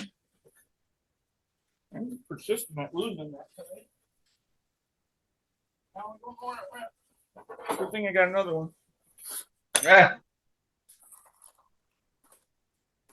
I didn't have time to clean my floor. Somebody asked too quick. Yeah, my bad. It's all right. I had the stuff out. I was getting ready for a couple weeks. So this has a tapered hole in it. There we go. So you got to create that taper before you thread it. So there's different kinds of these. These are industrial metal ones. These are the ones you find in the hardware store.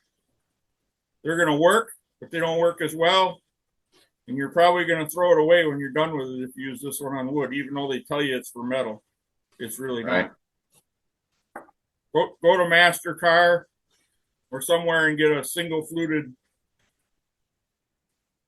tapered reamer. I'm not exactly sure what they call these there, but they're for tapering a hole.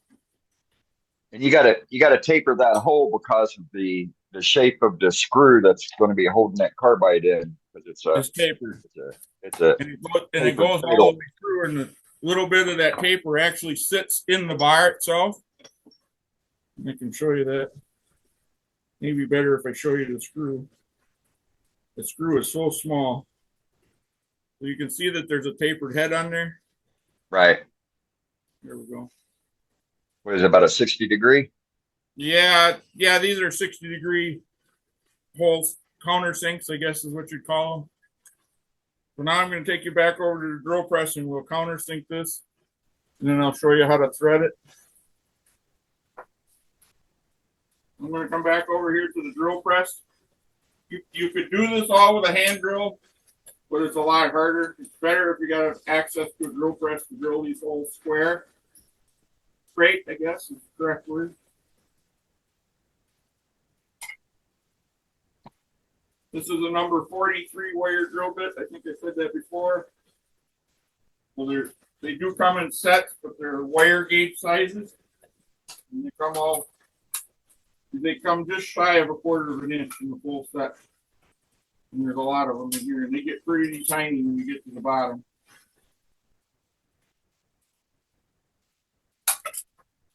I'm going to put that drill bit away before I lose it.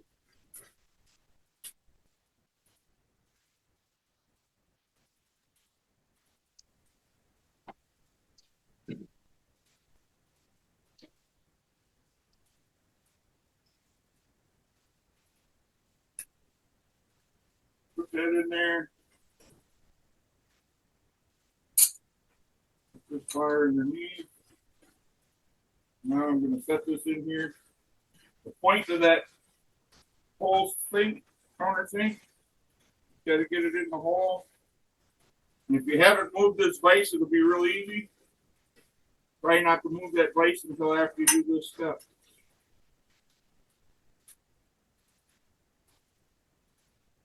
And you're just going to put this in there. You don't have to go nuts.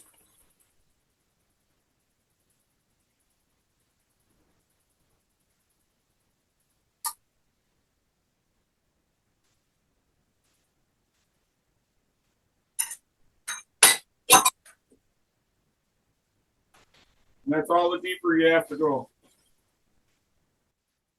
Very good. Okay. So it's probably 1/16 of an inch deep or so. This is how deep I drilled that countersink. Because a lot of that, there's only just a little bit of that screw head actually goes in there. Now you're going to put take your cutting fluid again.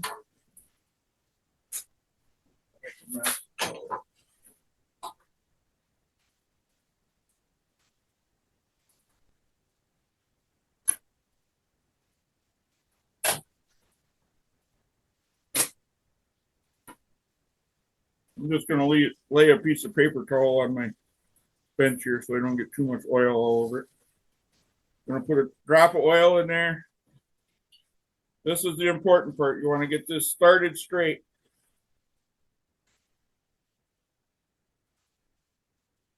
Little downward pressure, trying to hold it as straight as you can. Nice, easy turns. Scott, have you ever tried starting one with a drill press? If you start it with a this size tap with a drill press, you're going to snap it, and then you got a problem. You can get them out sometimes, but most of the times you don't. You're going to cut that bar off and start over. Hey, Scott. Hey, Scott. You know what? If I were you, don't you feel like you would have more control if you had the piece in your left hand instead of having it in the vise like that? If you're holding the piece in your left hand, you would feel where it's coming to that point of breaking. No, I can feel it better when I got my hands on this tap. And the reason I'm using both hands is I'm trying to keep it somewhat straight, give it a little support. You're going to make about a 3/4 turn. You're going to back it out that much. And when you feel the chip break off, you'll know it. I can't explain it to you, but you can feel it. It breaks the chip off that it's cutting. And you're going to screw it back in. Do another 3/4 turn until it gets tight. When you feel it get tight, stop. Back it up. Now I got about 3 threads in there so far, but we're going to thread this all the way through. I'm going to clean this off, get those out of there. I'm going to take my brush wherever it went to. There you go. All right, fine. I got a whole bag of them, so it ain't no big deal. I'm take my brush and I'm going to stick a few fibers down in there and knock some of those chips down.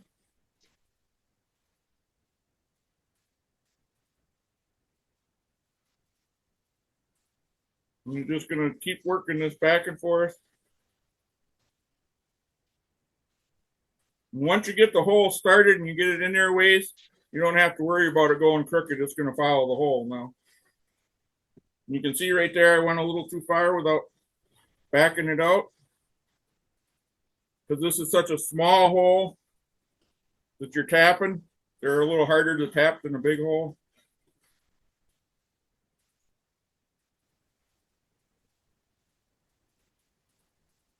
Back it out. Clean it off. Clean it out. You can even blow with your breath in it if you want. Don't use an air hose unless you got safety glasses on. Obviously, you can blow chips in your eyes. These little wire fragments in your eyes are not a good thing.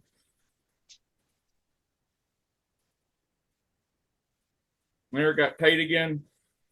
We'll back it up till it loosens up where it spins free. You know I broke that chip off.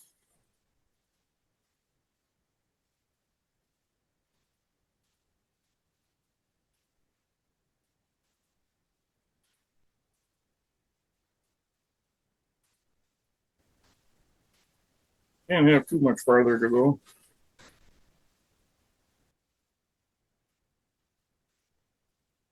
Scott, what size is the tap? I'll tell you that in a minute after I take it out. Yeah. Okay.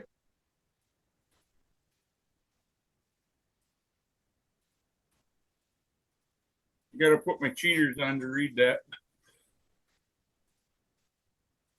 I think it's a 4. I think it's a number 4 by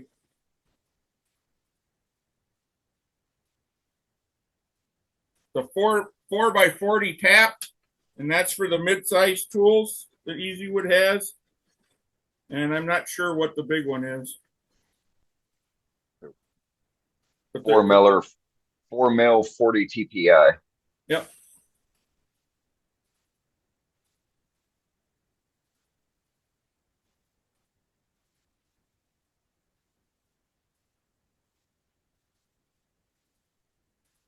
And you'll have to find a good hardware store that's going to have that size tap, because that's kind of an unusual tap. Right. MasterCard.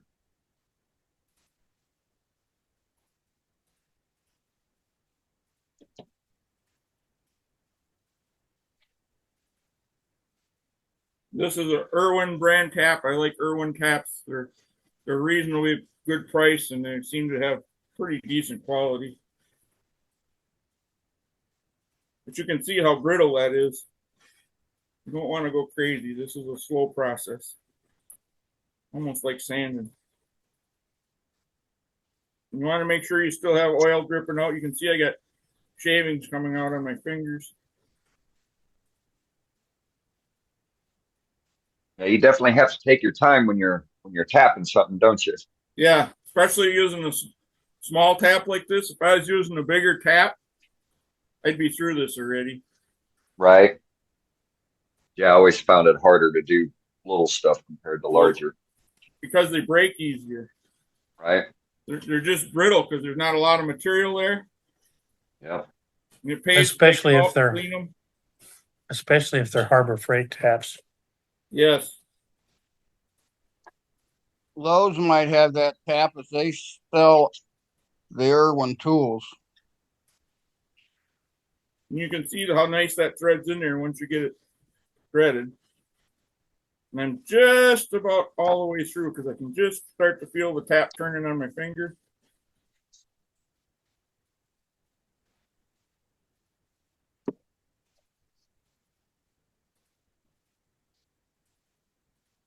And you'll know, see how easier it got right there? That tells you you're all the way through the hole with the full length of the tap, the full length of the full size cutter of the tap. And it should spin that easy. You should be able to spin it with your finger.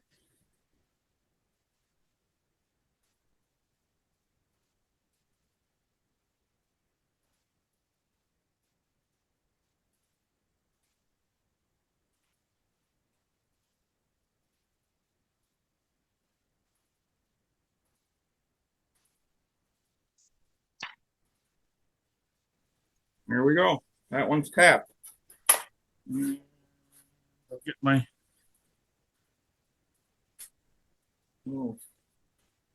just to show you that it screws in there.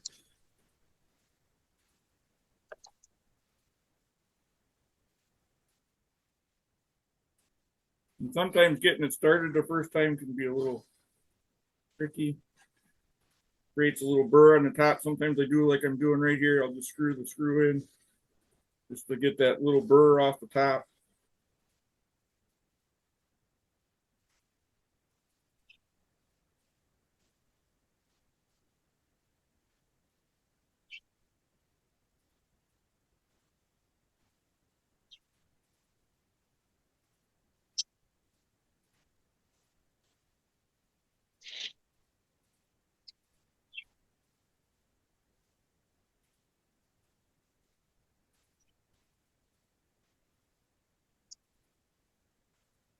Now you can see it wants to twist the cutter a little bit.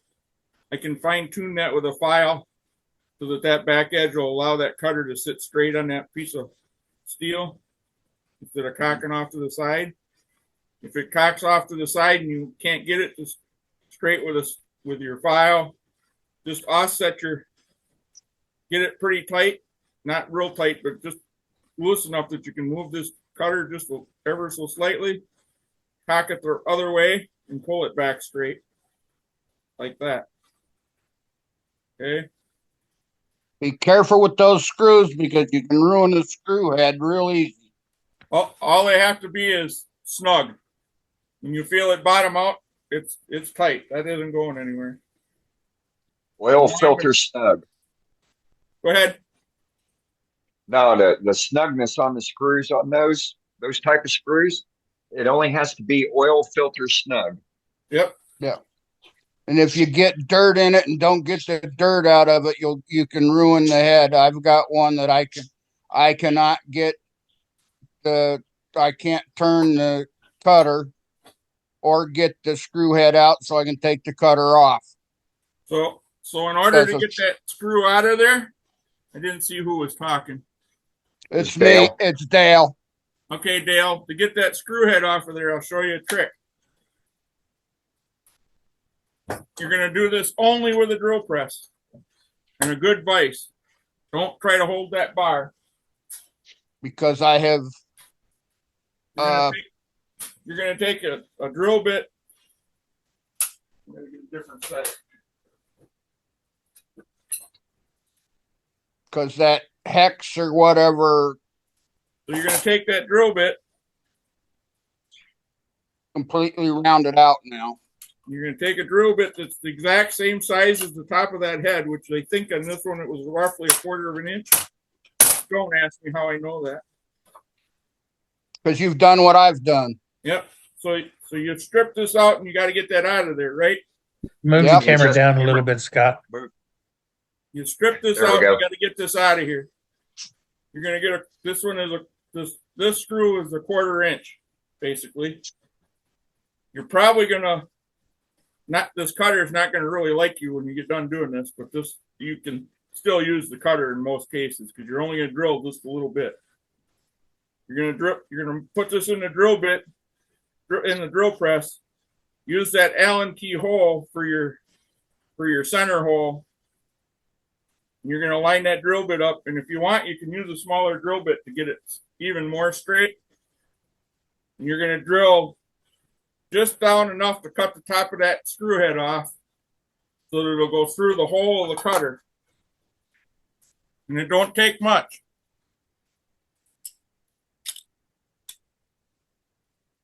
You look at this cutter, all you got to do is take it down far enough to get through that hole. Okay, there's your top hole, your tapered hole. You're gonna cut that with a 1/4 inch drill bit, just enough to take that off. And if you have to, you can go down a size in a drill bit. After you cut the 1/4 inch one, if you're afraid you're going to hit your cutter, you can put a little smaller drill bit in and take a little more off till you can pop the cutter off. Then when you get the cutter off, you're going to take a pair of vice grips, needle nose pair of vice grips. If I can find mine.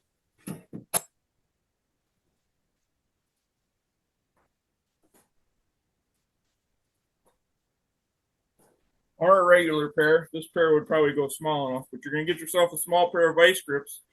These are real little ones. You're going to grab a hold of that screw and you're going to turn it out real slow. If you can't get it out, you're going to take that bar, because you don't care about the bar. The bar isn't heat treated. Even on easy wood tools, they're not heat treated. You're going to heat it up with a torch till it just starts to turn color, and you're going to quench it real fast in something cold. Room temperature water works. Anything like that. You want to shock that screw to break the bond between the screw and the bar, and you'll get it out.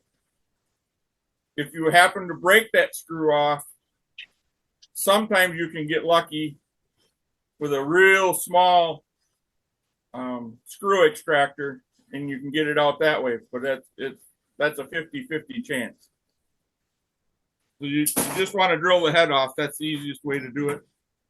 And just, worst case scenario, cut the end of the bar off and re-drill it, re-tap it. You're good. You're good all over again. Yep, that's right. And the easy wood bars are long enough you can get away with that. Yeah. Okay. So I got that cutter in there now. I'm going to put this cutter away because I only have one of these.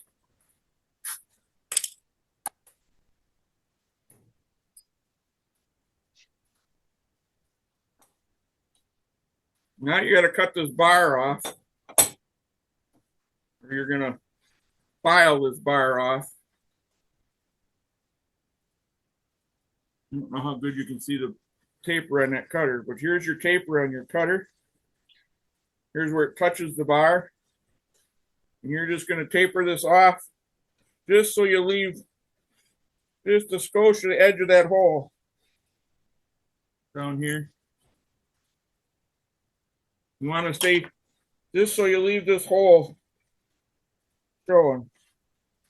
You're just going to take your magic marker and draw a line from here to here. And you can take your hacksaw and cut just shy of that line. Like this one's got a lot, I wouldn't file this whole thing.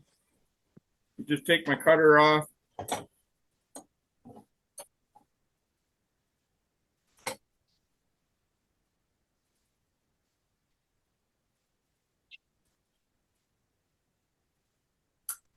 And all this is a relief for the cutter.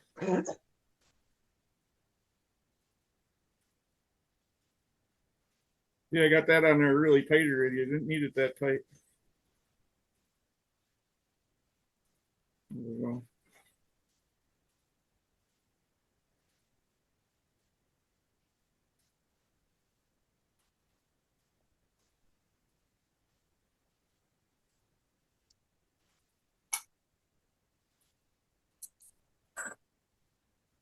Now you got that drawn on there.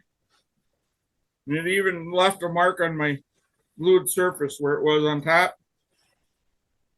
And you can glue the whole bar and scratch it in if you want to.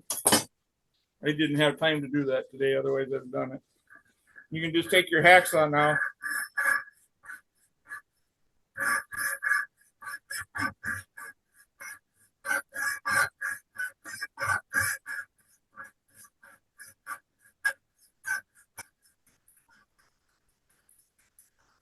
You can also use an angle grinder and with a small grinding disc and get that off, right? Yep. Sure. You could use this cutoff wheel. You could take your, if you have an air grinder like this, you can put a cutoff wheel in it. You could even take your Dremel tool with a cutter, with a diamond wheel cutter that they make now, and cut that off with that. I was just trying to show you that you could do this without having specific tools, you know. Right. Right. Well, even a standard shop 6-inch grinder will work. Right. Yep. This grinder would work just fine with either this wheel on it or this wheel on it. It doesn't really matter. And I just cut that off now to make it look like this one, the finished one. You can see I just left just a little bit of that hole showing. It doesn't have to be pretty. I rounded the corners a little bit. And that's how you do that. Now, if I'm going to do the other end, so in order to get this, obviously you can't fit a square peg in a round hole. You have to knock the corners off with something. And this is where I'm going to use a grinder just because it's faster to show you how to knock the corners off, but you can do it with a file. I'm going to set this in my vise and hold it like in a diamond pattern so my edge is up. And I like about 2.5 inches in my tool, roughly. 2.5 inches is what I made that one.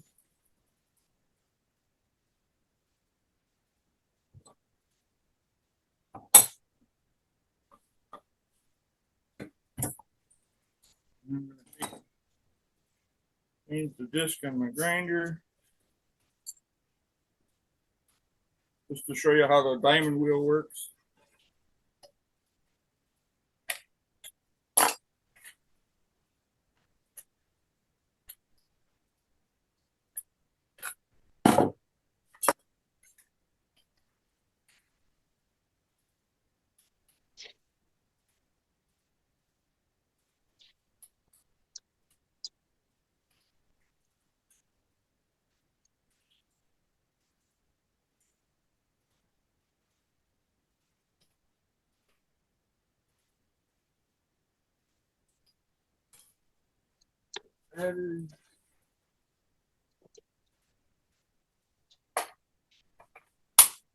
Safety glasses.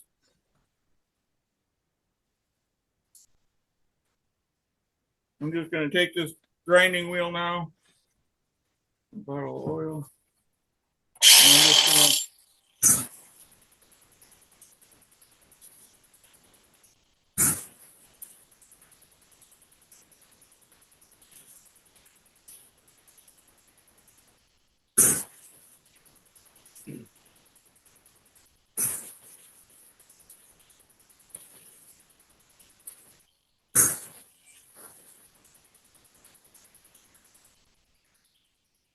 that quick with a grinder. Then I'll come back with a file, a single cut file, and I'll just clean this up. Just to make it so it slides in and out of the tool a little better. Square this corner. This file has cutting edge on the edge too, so you can square this corner off. Just like that. Okay. Any questions? You know I'm going through this kind of quick, but wow, that got warm. So that's how I would do it with this. You can do that with a file all the way down. It just takes a little longer, you know. And like Billy said, you could do it with this air grinder and a grinding wheel, or anything you want to grind that corner off. Same thing here. I would probably use my grinder that I just used to cut this down a little bit, and then just touch it up with a file. Same thing here. I just cut this off with the grinding wheel, and then clean it up with a file. So that's Very how cool. we do that. Well, we got this one nice and warm and hot. I'm going to show you how to clean this up. Now you want to clean this bar. You want to get the coating off this bar so you can etch it.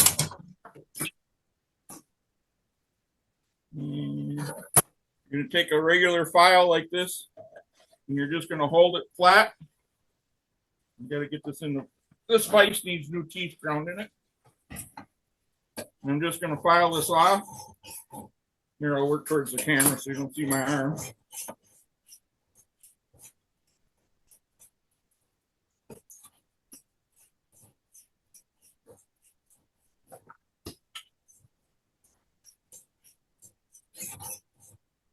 You can see I got that pretty shiny already just with a few strokes. These bars come coated with some kind of coating so that they don't rust when they're in the stores or in the metal fab places. So you can do that with a file. You can do it with this air grinder with some Scotch-Brite pads, or you can take some. Put the box. This is emery paper. It's different than sandpaper. It's aluminum oxide, and it's got a cloth back. And how I use this, I just take this,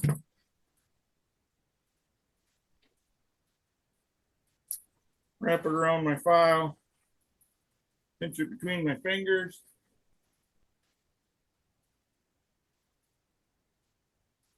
Take a little 3-in-1 oil. Put it on here. And now I'm going to polish this. And that's how I polished that one to get it a nice shiny finish. I just polished it with some oil. And you can go through this just like you go through anything else. Hey Scott, hey Scott, back on the bar, is it advisable to grind off all four corners, the complete length of the bar? No, I wouldn't do that. I would leave it square like this. I have rounded the bottom corners of this bar just so that I can use it at a 45-degree angle if I want to. Okay. Hammer my tool rest. But the Okay. rest of the, you only have to do that on the bottom side. You don't have to do it on the top. There's no need to waste your time doing it on the top. But now you can see how shiny that got just from that little bit of emery paper. That was quick. That was quick. And that was 240 emery paper, and you can go all the way up to 600. I mean, I can make this like this other tool wherever I put it. It was really shiny. The shiny one I had. I don't know where I set it. Oh, right here. This one here that we're going to etch, you'll see this really shiny. I went all the way to 600. Okay. So now that we got that shined up, and you want to turn it blue-black like this one, you want to polish it probably to 320 if you're going to do it. 240 is okay, but 320 would be better.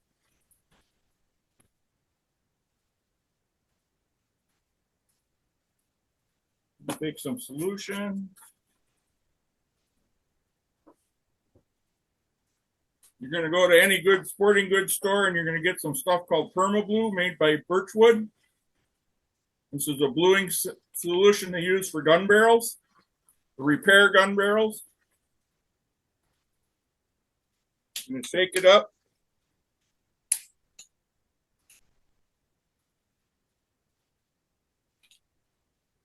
You're gonna make sure you save this little paper cap because this stuff does dry out.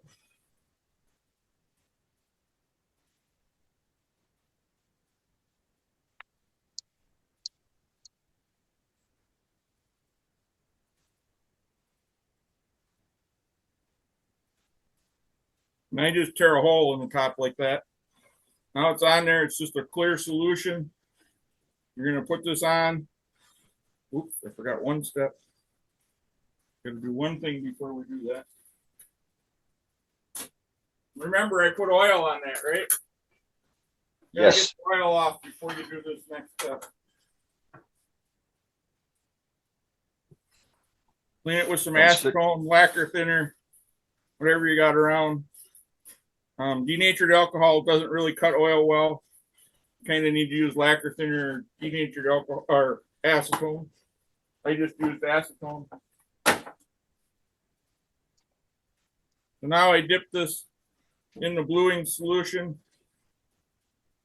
You never dip this back in the bluing solution once you've done it once. You use a new Q-tip. It's fast acting.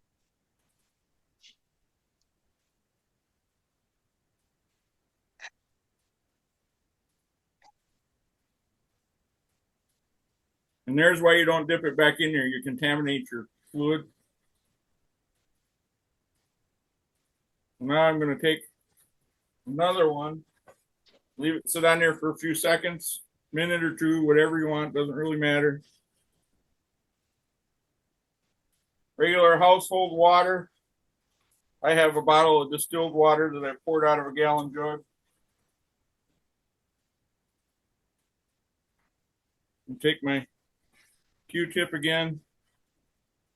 And I'm going to wipe this down like this. With the cold water. That you can use over and over and over again. I'm going to take my clean piece of paper towel and I'm going to wipe it dry. Now you can see it's not as dark, right? Yes. So I can take another clean Q-tip. And you can keep doing this until you get this the color you want it to be.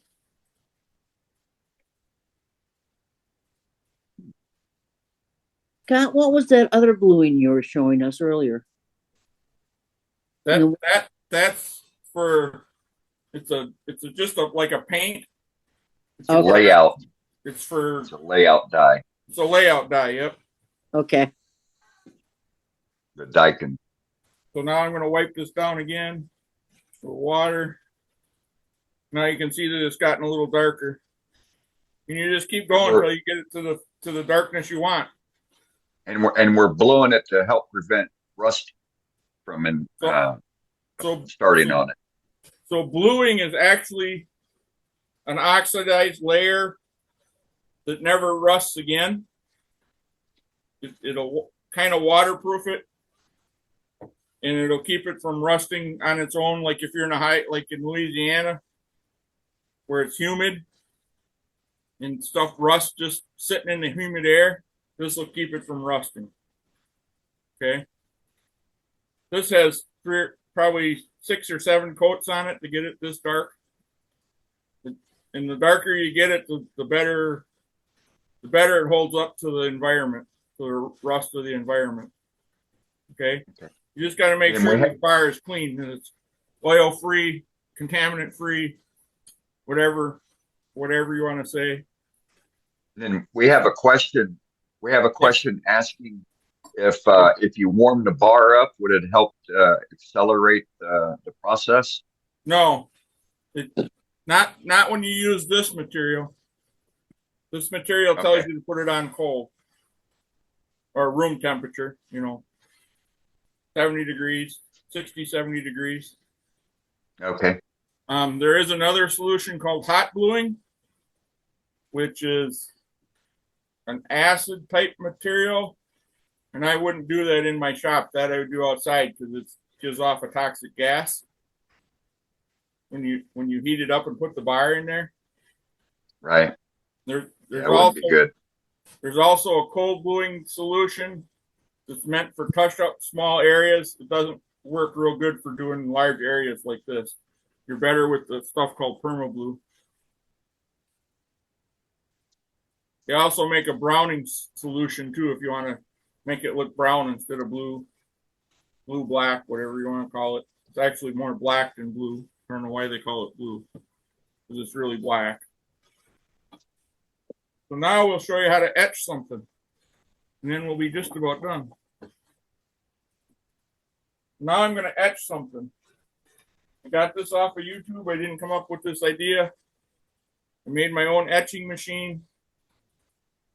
So this is a 12-volt wall charger that came off something old.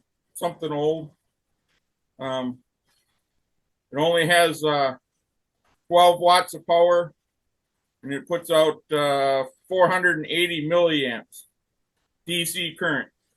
Okay, we're going to play with some water with DC current, not AC current. Okay, and this is safe. I've done this. This is a safe thing to do because you're actually not touching the water. You're going to find the positive and negative wire that comes out of this adapter. And if you look on the adapter, right down here, get the camera to focus, right down here in the bottom, it shows you which wire is positive and which one is negative by the plug. Typically, the outside of the plug is negative, and I haven't found too many chargers that are opposite of this, but they do. They exist. The outside of the plug is negative. The center conductor in the plug is positive. So I just take the plug and I cut it apart to figure out which wire went to which, the outside casing or the inside casing. And then I cut it off and I mark my wire accordingly. Red for positive.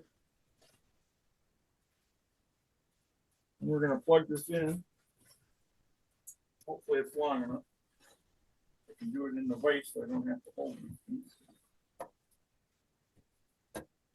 You're going to plug it in. You're going to keep your cables away from one another so you don't burn up your machine.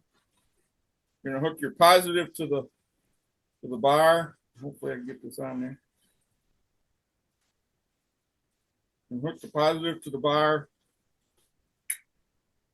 Maybe.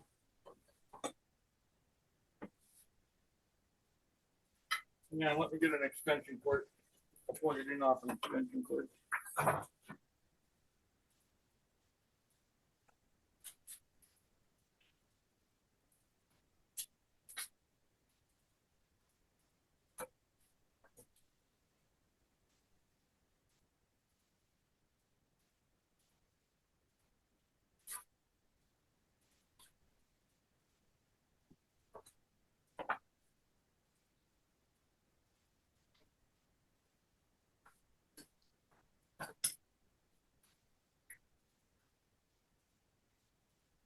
You're gonna hook your positive to the bar.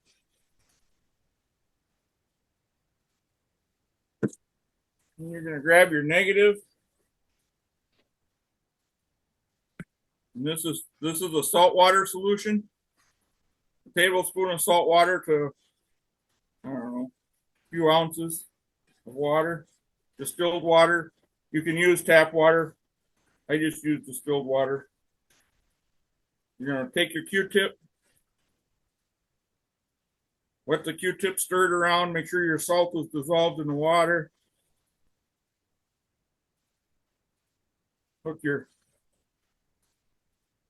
lead to the watery end.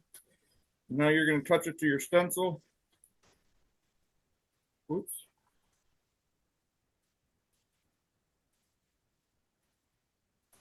I can get you a little closer because it's actually starting to work. Come on. Baby.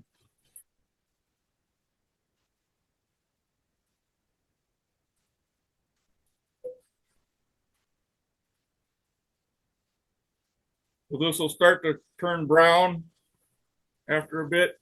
You just hold it on this spot, the water on that spot.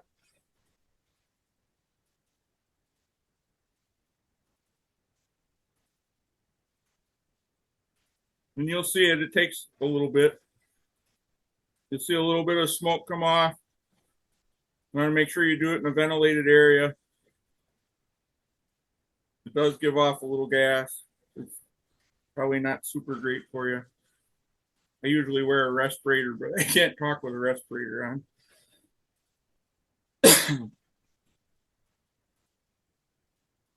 Can you see it smoking a little bit? Yeah, a little bit. You can see that it's starting to turn black. This probably isn't the best bar to do this on because it's polished. It's a little better if you don't have a high polish on it, but you'll get the general idea.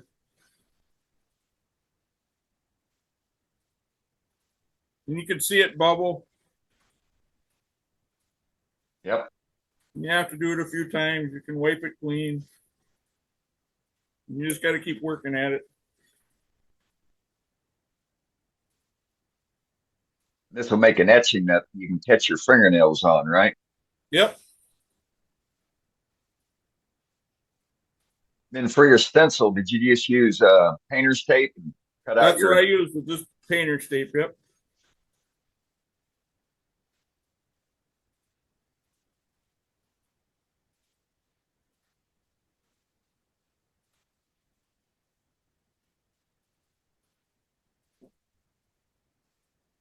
Yeah, just a saline solution, right?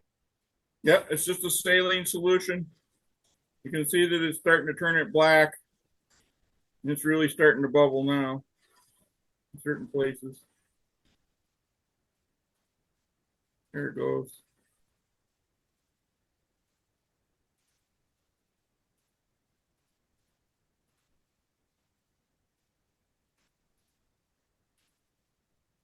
You just want to make sure you got everything covered that you don't want stenciled or etched, because it'll etch anything that this touches, the solution touches, right?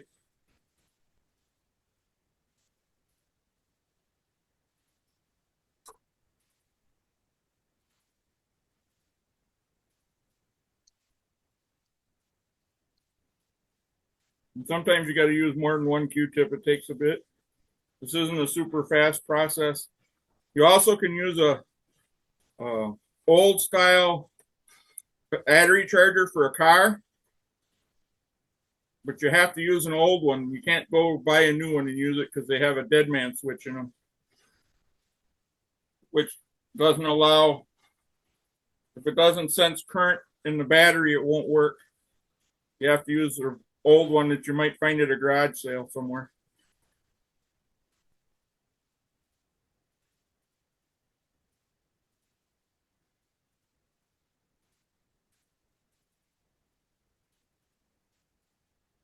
There's YouTube videos out there on how to make your own if you want to go through the work for making your own.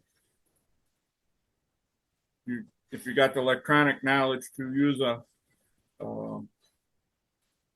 you can tear apart an old 12-volt battery charger like used for charging your tool batteries. And you can take the coil out of it, the transformer out of it, and create your own. But there's a little bit of wiring involved, and this is just easier to use one that's DC current instead of AC. So I think we got it etched. Pull some tape off to see if it's etched. Get it off.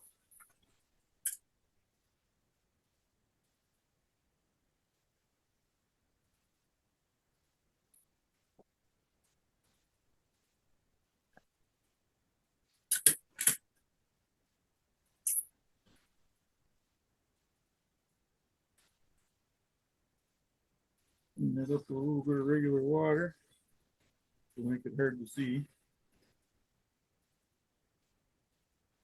Can you see that in there? Oh yeah. So I'll just take especially when you kill the I'll light. shade it with my hand so you can see it. You hear that? That's the etch. Oh, you can see the definition of the etch. So that's etched in there, right? So yeah. So it's kind of hard to see. So what I do is I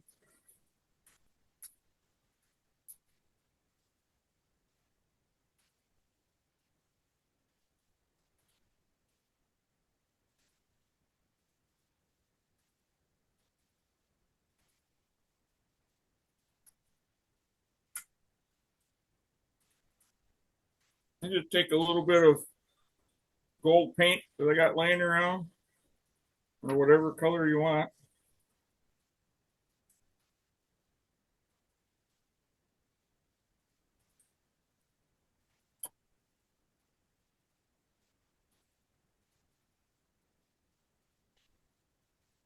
A little bit on a Q-tip. You flip the camera around. There we go. How's that? Let's put a little bit on a Q-tip, dab it in there.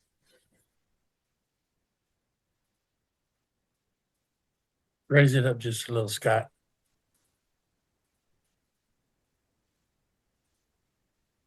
Thank you, sir. I'm just painting this with a Q-tip. And I'll just dab this off.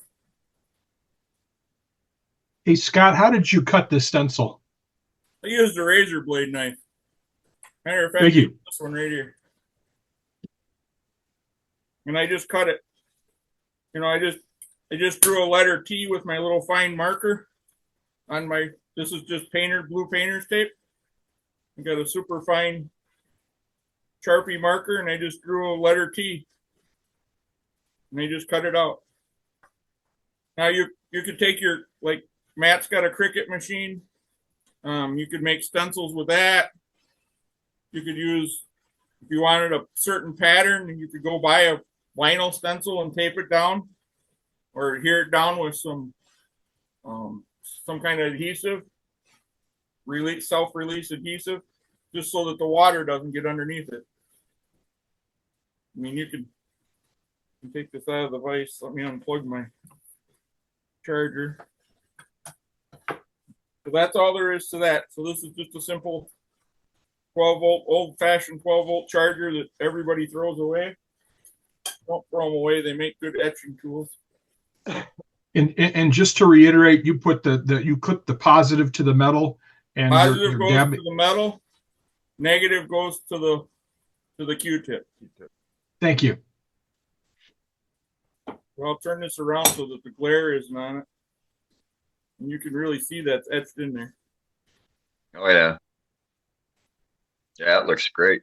And I can catch my fingernail on it. You know, I can. Oh, you can see it. And when you do it on one of these that you've blackened, it really stands out. Right. But it's just a good way to mark your tools. If you want to mark your tools, you're going to level up, not to harp on level up, but if you're going to level up and you're worried about your tools not coming back to you, now you have a simple way to etch them. Right. Hey, Scott, before you go, would you be able to show how to sharpen a carbide cutter? Oh, yeah. I think that would be a good addendum to, making the tool, and then also how to freshen up your cutters, show how easy it is.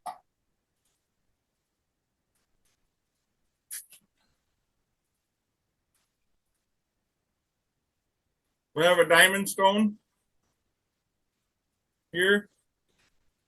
And I'm gonna clamp it in my vise just to hold it so I can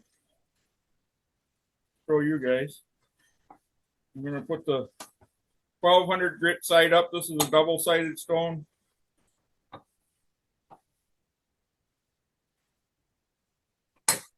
Camera so we can see it. Yep, we'll get there. So now Thank I just you. got that clamped in my vise. I'm gonna put the stone top side down on like that. And I'm just gonna put a little dab of water on my stone. And I'm just gonna do a circular motion.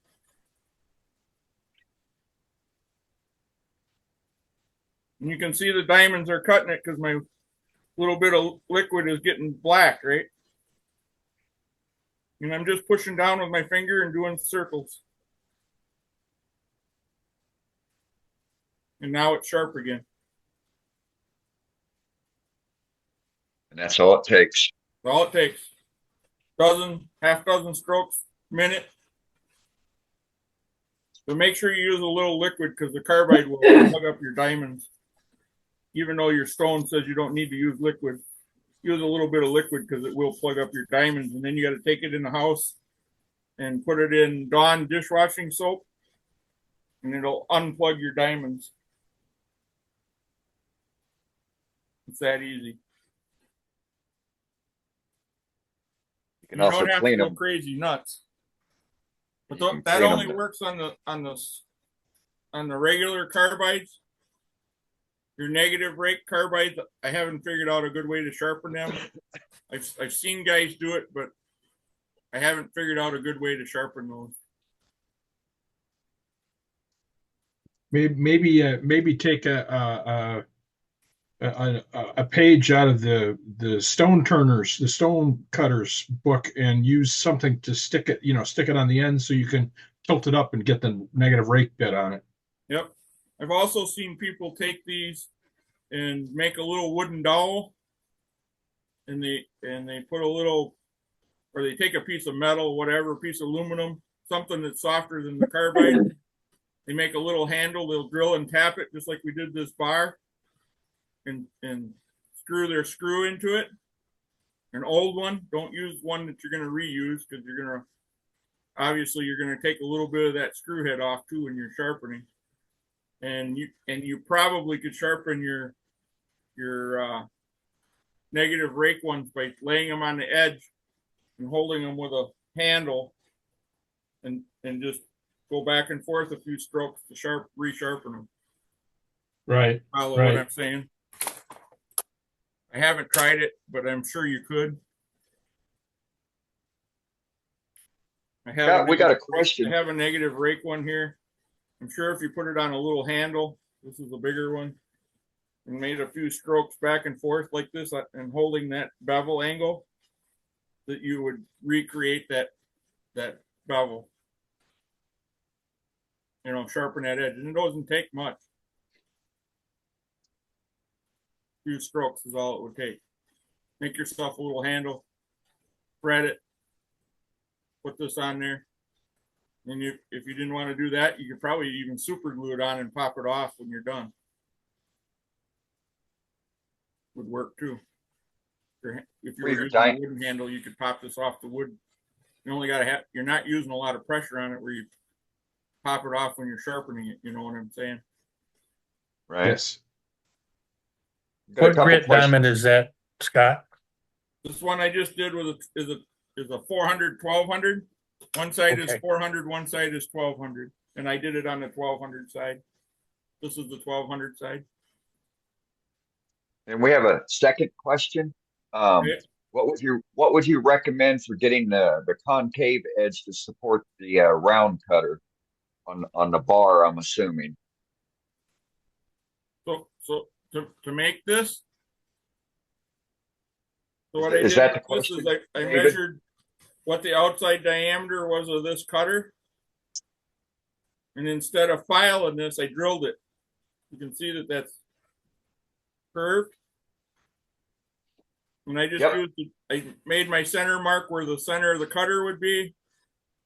And then I took a big drill, just drilled it down the thickness of the cutter.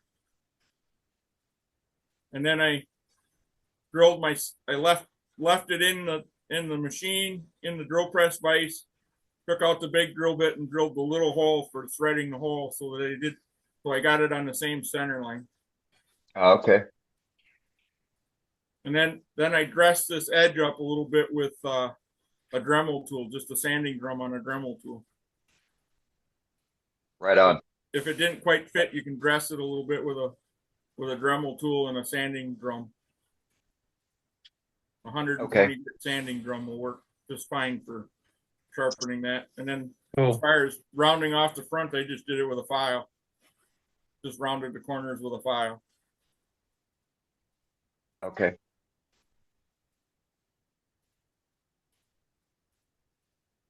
And actually, Outstanding. if you look at it, didn't round it very good. It should have a little more support out here. It didn't follow the cutter very well.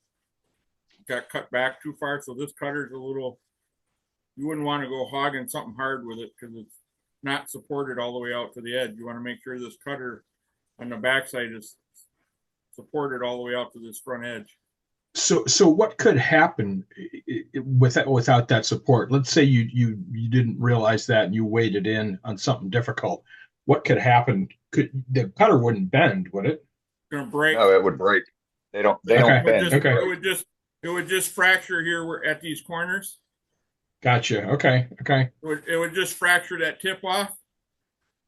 And it you wear a face shield. We're all wearing face shields or some kind of safety glasses. It's so light that it's not probably gonna, unless it hits you square on a sharp edge, it might cut you a little bit, but it isn't gonna hurt you. I mean, it's not like it's gonna impale you like a bullet or something else that would be pointing. You know what I mean? Or your dropped skew. Or your drop skew on your foot, right? Yeah. Not that I've ever done that, mind you. Right. No, of course not. So if you want to make one of those box tool rests like I showed a few weeks ago,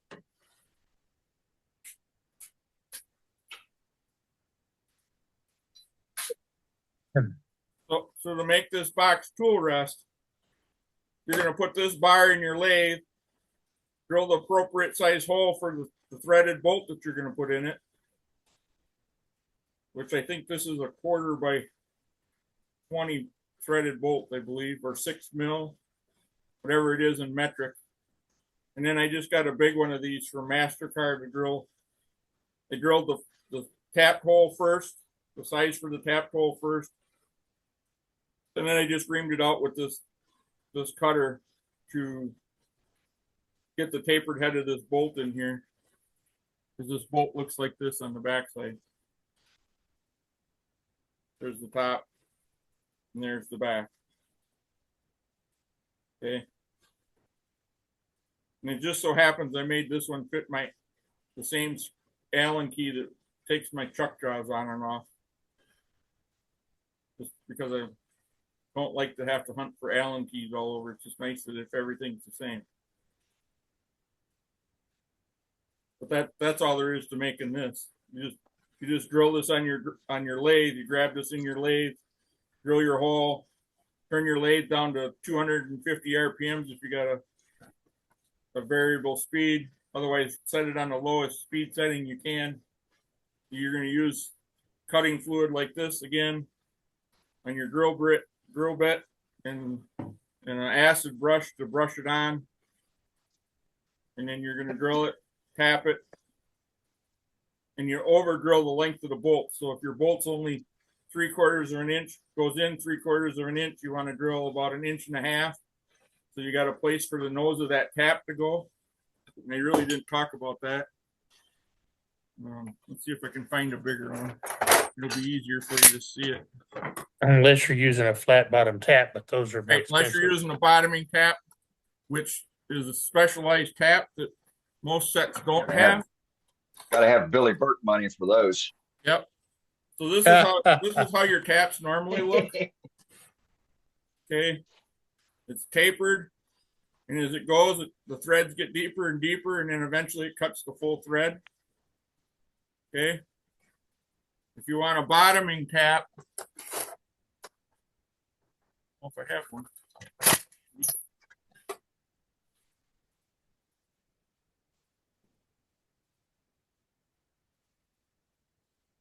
You don't have a bottoming tap in this set, but a bottoming tap is square in the bottom.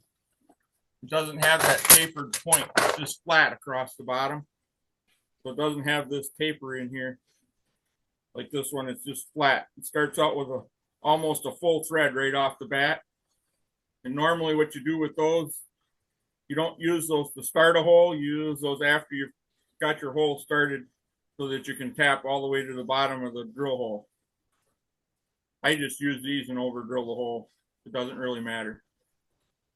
It's not worth spending the extra money for the bottoming tap that you're only going to use, a half dozen times, if that. Okay.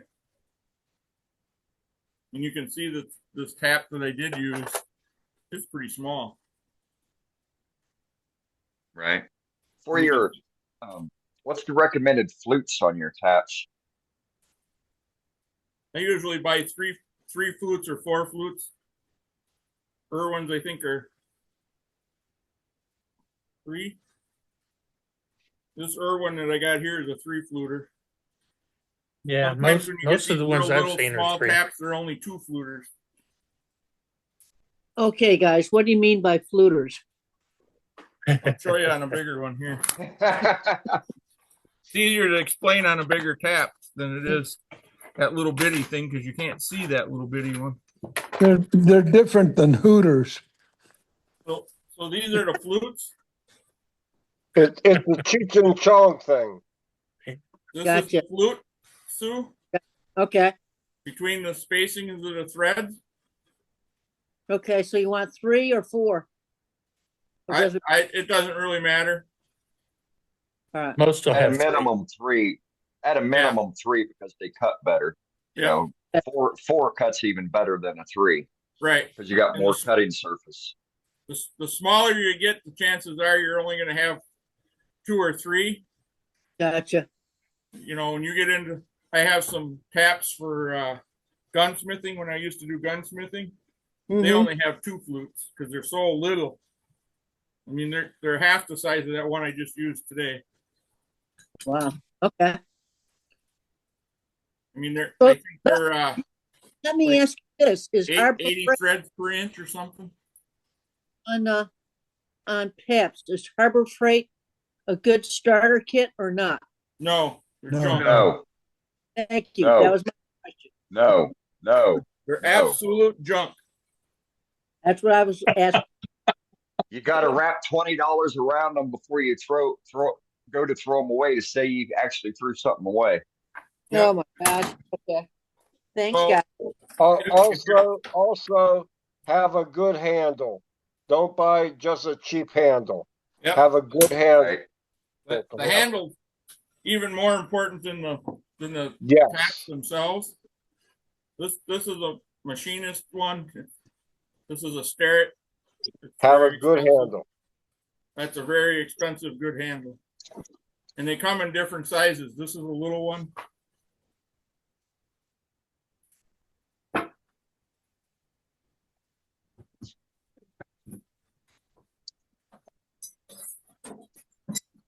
And again, it all depends on how many times you're going to use it.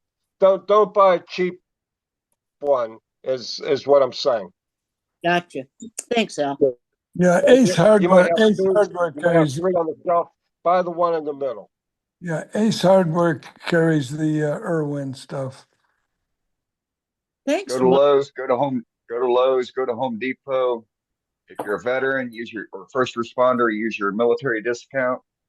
I love the military discount, guys. And there's other different styles. This is a T. This is holds the same tap, but it's just got a different way of holding it. Okay.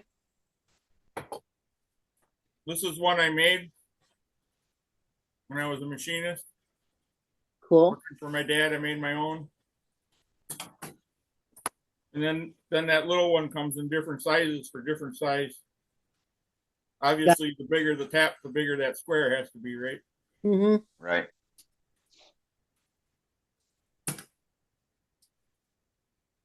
Nice to hear your voice, Mark. Well, thank you.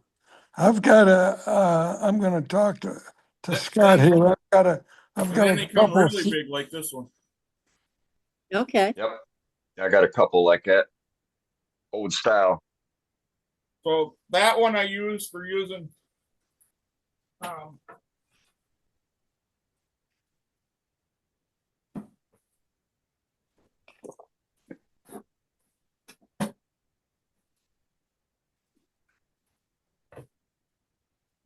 I bought taps so that I can make my own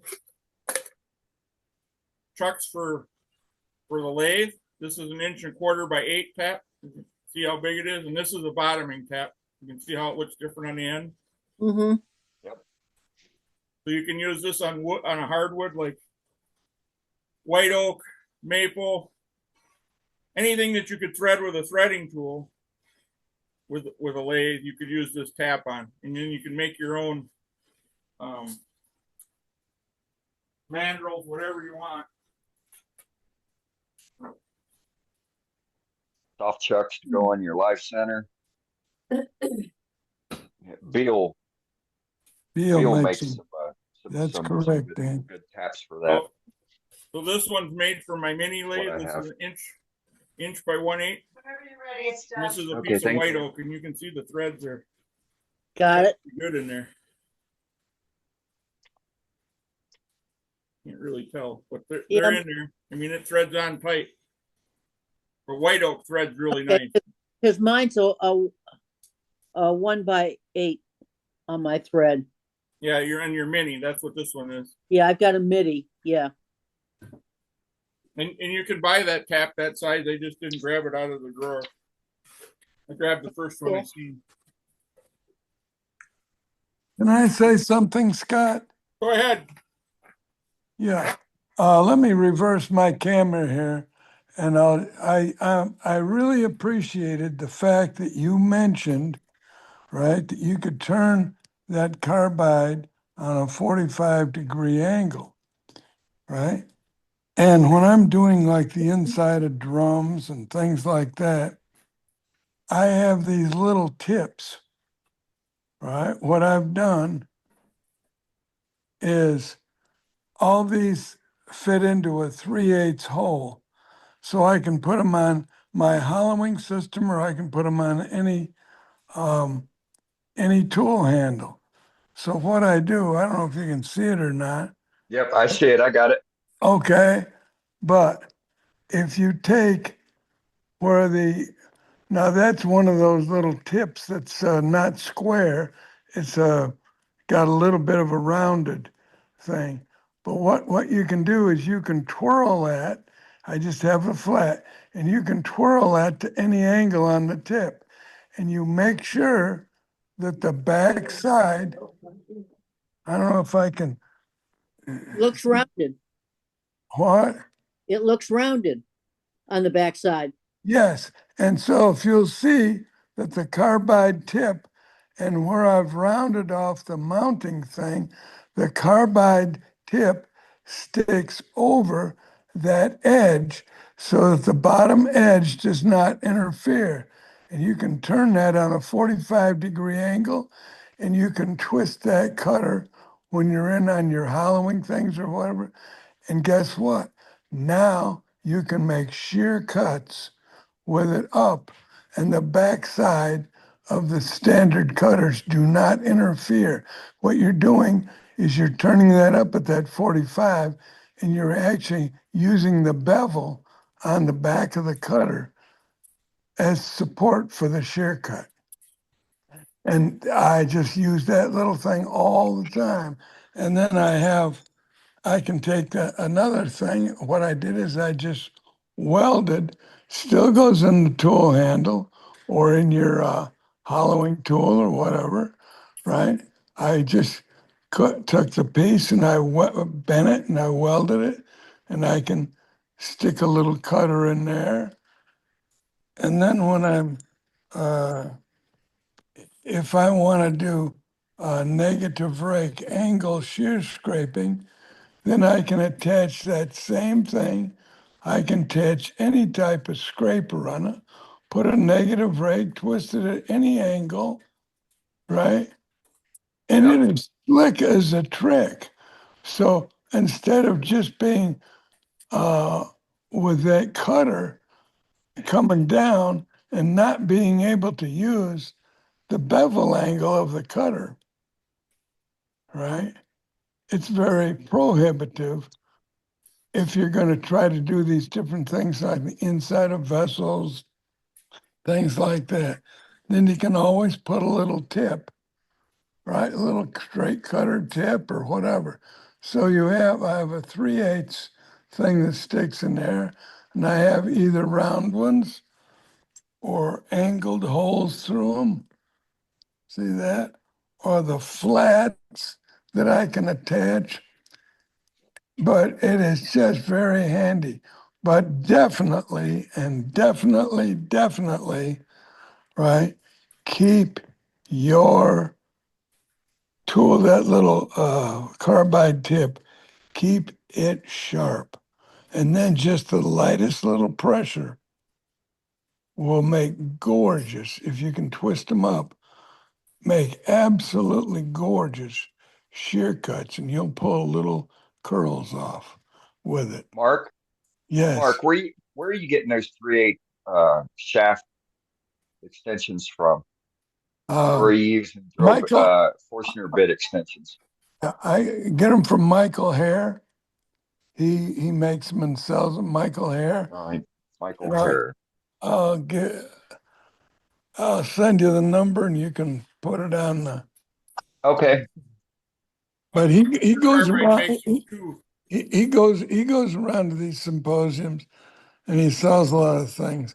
So I've got, I don't know, 20 or 30 of these things, and I've got different configurations on every one of them. And I can twist them and turn them, and that way I can just, I can use one tool handle, right, or the end of on my hollowing tool, and just go in there, use a reducer, and do whatever I need on it. Right. But very Yeah, good presentation, Scott. Thanks, Mark. Very good. Very good. Very good. Comes from the machining background my dad taught me. Well, I do a lot of things where I make tools that do the job for me. Right? It's more enjoyable when you can make it, right, Mark? Yes, it is. Yeah, for sure. Hey, Mark, we got a question asking whether you make your cutters or if you buy them. No, these are bought. They're just, I think that's one of these, this one's one of those easy tool cutters. I think this came with a Sorby set, but I've got all different kinds of configurations. I've even got things that I can go in there. If you deal with Sorby, they make even like bead cutters and things like that that you can go in there and do around. Yep. But yeah, it's really fun. In fact, I made Katie Navarro a tool today out of aluminum. I cut a piece of aluminum so that she could make some of her little doozy wobbits. Those little things that I make, the little things with the little finials. Right. So something I found out this week, and maybe everybody else knows it, but I've been using my box tool rest with my Easy Wood and my homemade one, and I find my box tool rest works a lot better than a standard tool rest. It takes a lot of the vibration out because you got more tool in contact with the tool rest. So I don't have as much vibration out on the tip end, and it seems like they cut better. Yep, I would agree. You're able to support it further down. Yep, you're supporting the tool further back, closer to the handle. AC Carbide has a wide selection of cutters to choose from as well, and their prices are great. Yes, they are. And Craft Supplies out of Utah just came out with a set of carbide cutters that are half the price of Easy Woods, and I don't know if you could tell the difference. Oh, that's good to know. I think they call them Red Line or Red Crown. They're Red something, Red Devils, something like that. Yeah, I saw their advertisement. They just hit the catalog within the last 30 days, probably. Okay. More Great. competition. Bring those prices down. Outstanding. That's right. Yep. Yeah, the other thing you can do, like Mark had those little cutters there, you can take, Matt made that tool with ball end mill in it.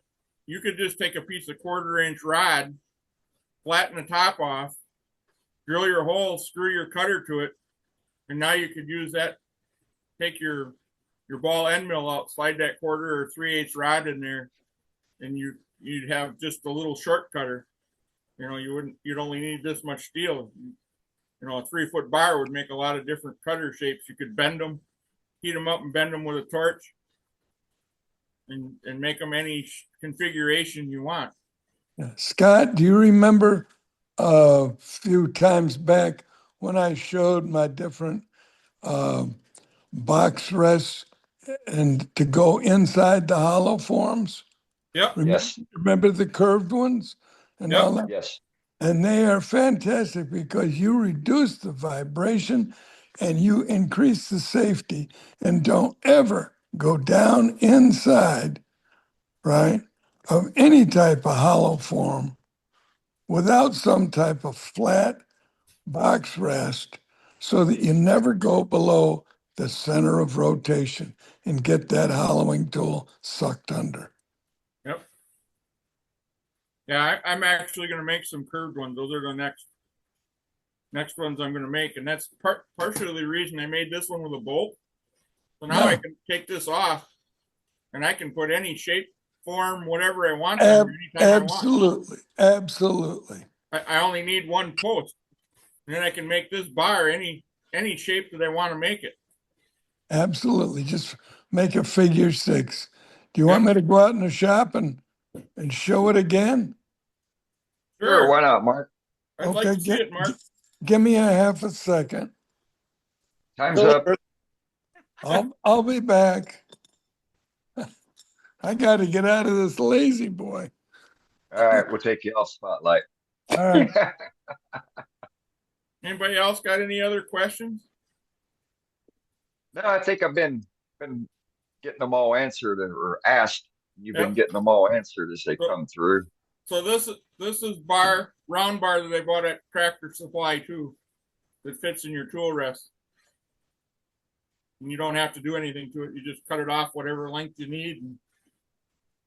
And tap. Made quite a few rests already. Okay, and then you just tap the end. Yep, I cut it off. I put it in my jaws, my pin jaws. Mm-hmm. And drill the hole in the end and go from there. Cool. Okay. And it's just rolled bar stock, right? Yeah, it's just cold rolled steel. Okay.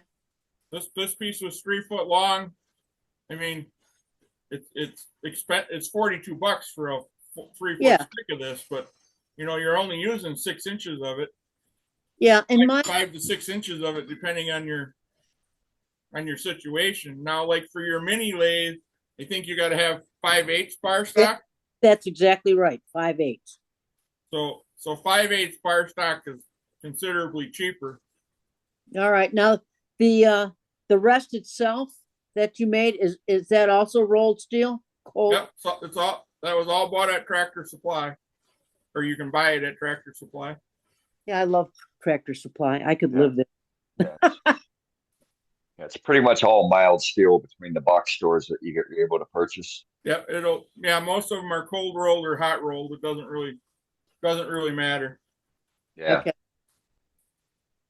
Okay. And about 2 years ago, Scott he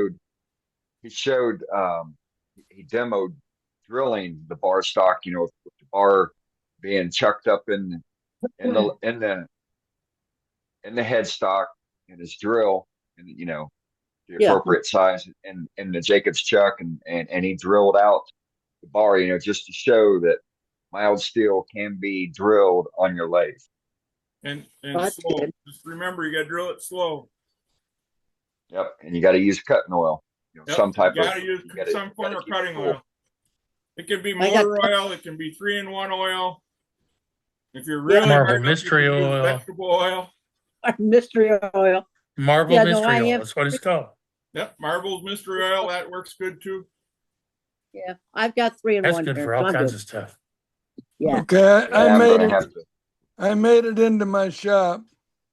Awesome. It's easier to get your hole centered if you use a star bit too. Right. Okay. Okay, you ready, Scott? Yep, go ahead, Mark. Okay. All you're doing, you can take it and put your screw on top the way you made your little flat box rest. Yep. You there, Scott? Yeah, I'm watching. Yeah, we're there. Oh, okay. So what I did, right? All this is a number like of 6, right? And it's got a little gusset welded on. Yep. And then what it does, it fits inside the hole of your hollow form. That way you can move it all the way in and you can follow it down. And so this is never more than an inch away from the wall. And it just is so safe, it's unbelievable. And then for the deeper ones, right? I have this long one that just got a gusset welded and it goes in the chest. And that goes down inside 13 inches. So that's inside the hollow form. And then your hollowing tool is on top of that. Can never go below center that way. Right. And it gives you so much support and safety, right? And when you take that sine wave, vibration, that sine wave out of the hollowing, it's so much smoother, so much smoother. Yep, that's what I'm finding too, Mark. Yeah. And then you can make, I've got the little ones. Hang on just a second. I'll go over here. And here's what's nice about this is that these, when you're hollowing on the mini lathe, let me just open this up real quick. See if I can find it. Somewhere in there.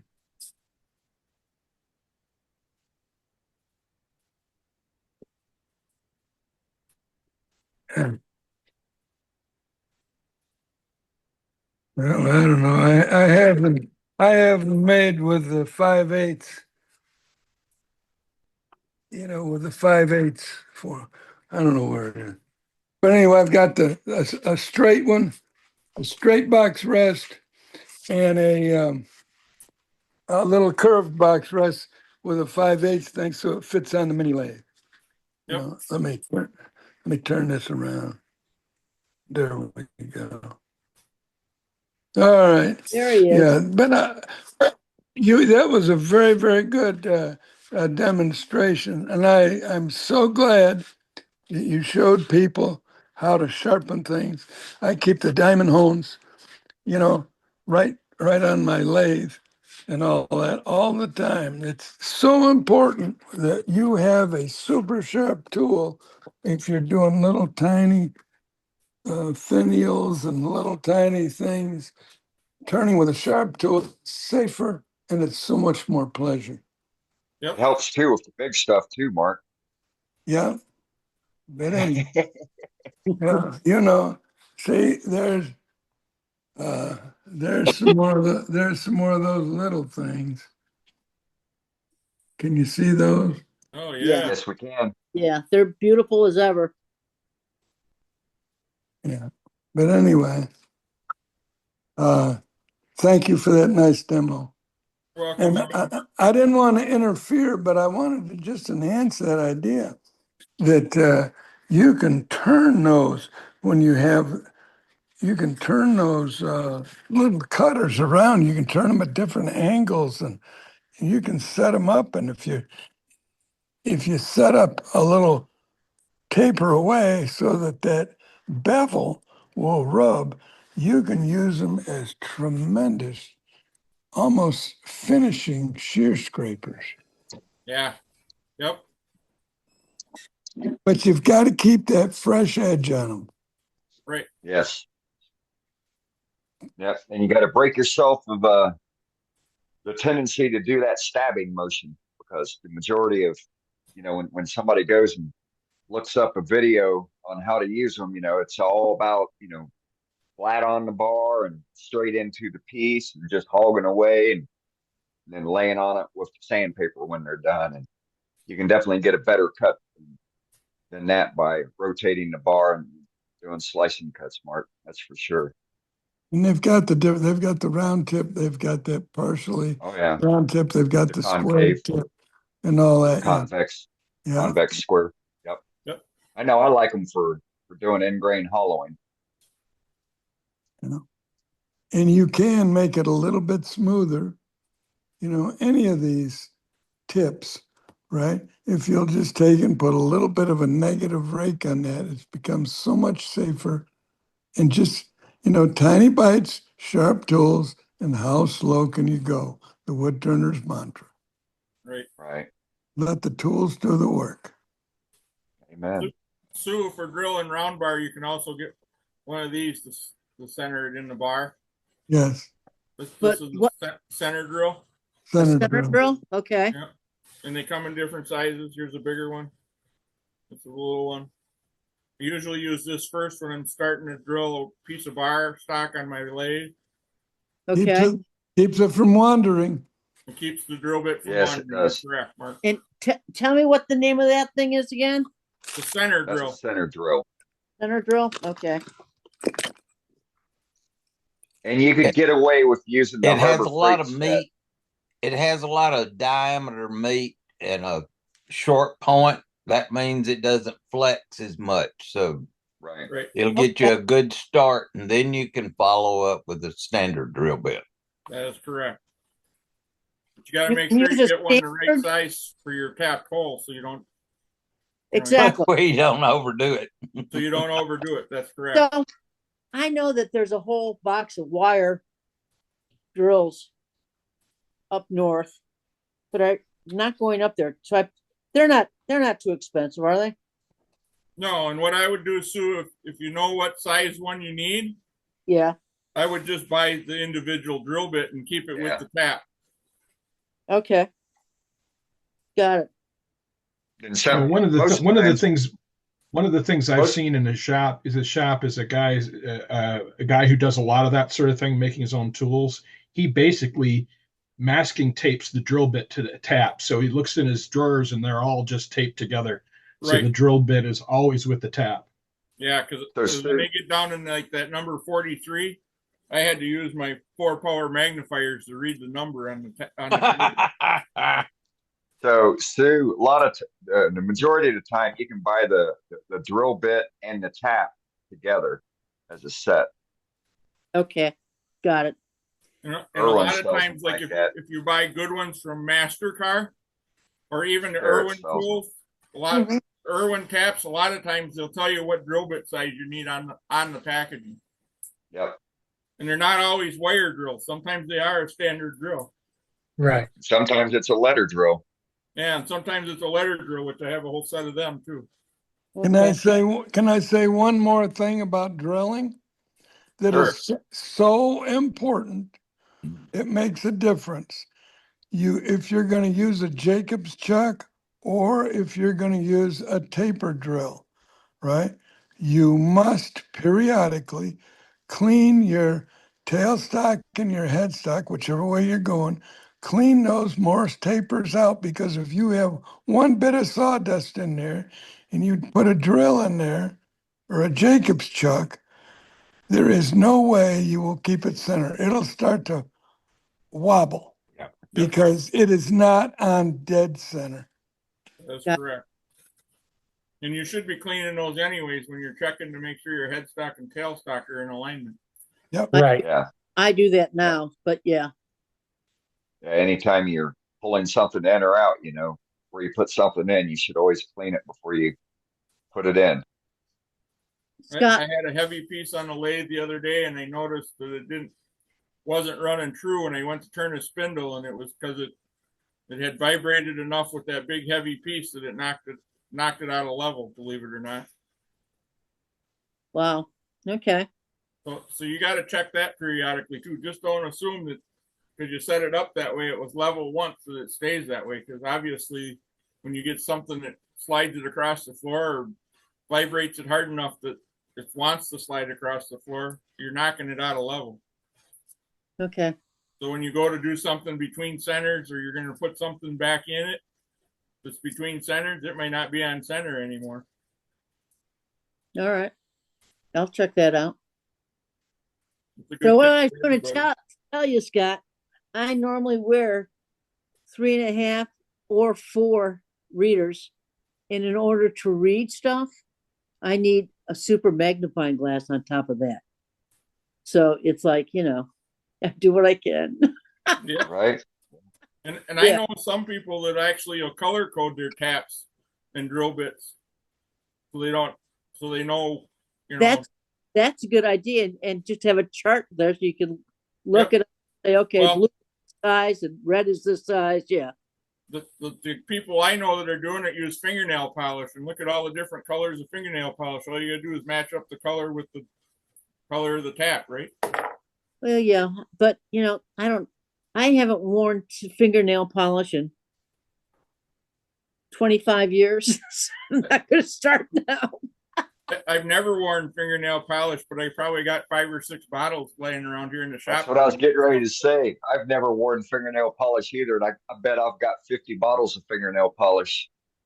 Really? Yeah, Yeah, use for Mark Steel. Works great. For back when I turned pens a lot, painting the inside of the tubes or the blanks. Is that what you were using? Was fingernail polish and not paint? Yes, yeah, I use fingernail polish. Do you do it on the brass tubes or inside the? I paint the drilled blank. Yeah, I paint the blank Okay. too. I don't paint the metal. I paint the blank. Okay, well, I was painting the blank, but I was using acrylic.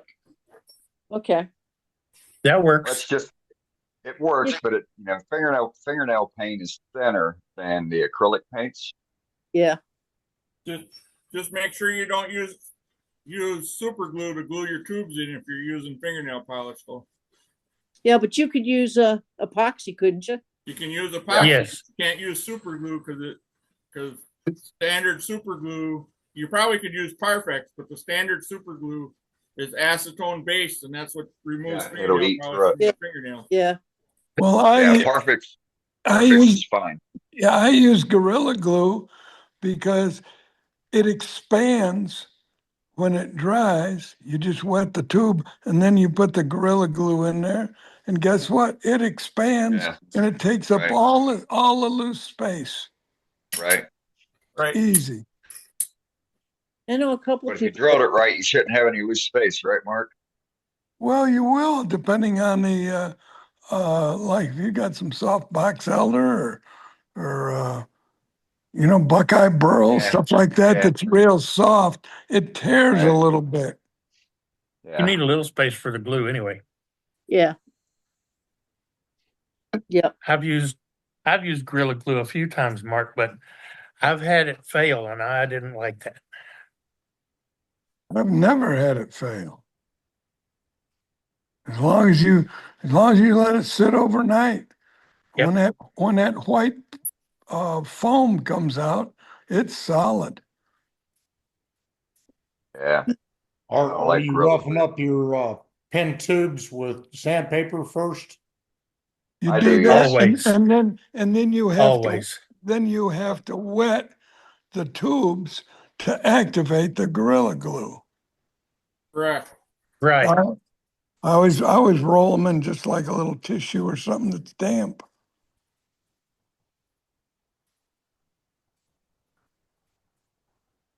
I don't know, how'd we get off on all these crazy subjects? I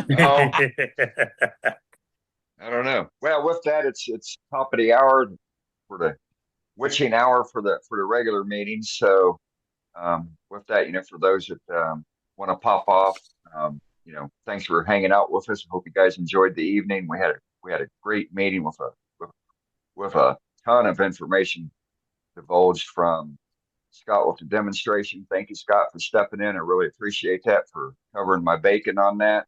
And with that, I'll leave the meeting open and we'll continue on discussing wood turning Great demo, Scott. Thank you. or wherever else. Great. Great demo. Thank you. Yep. Fantastic demo.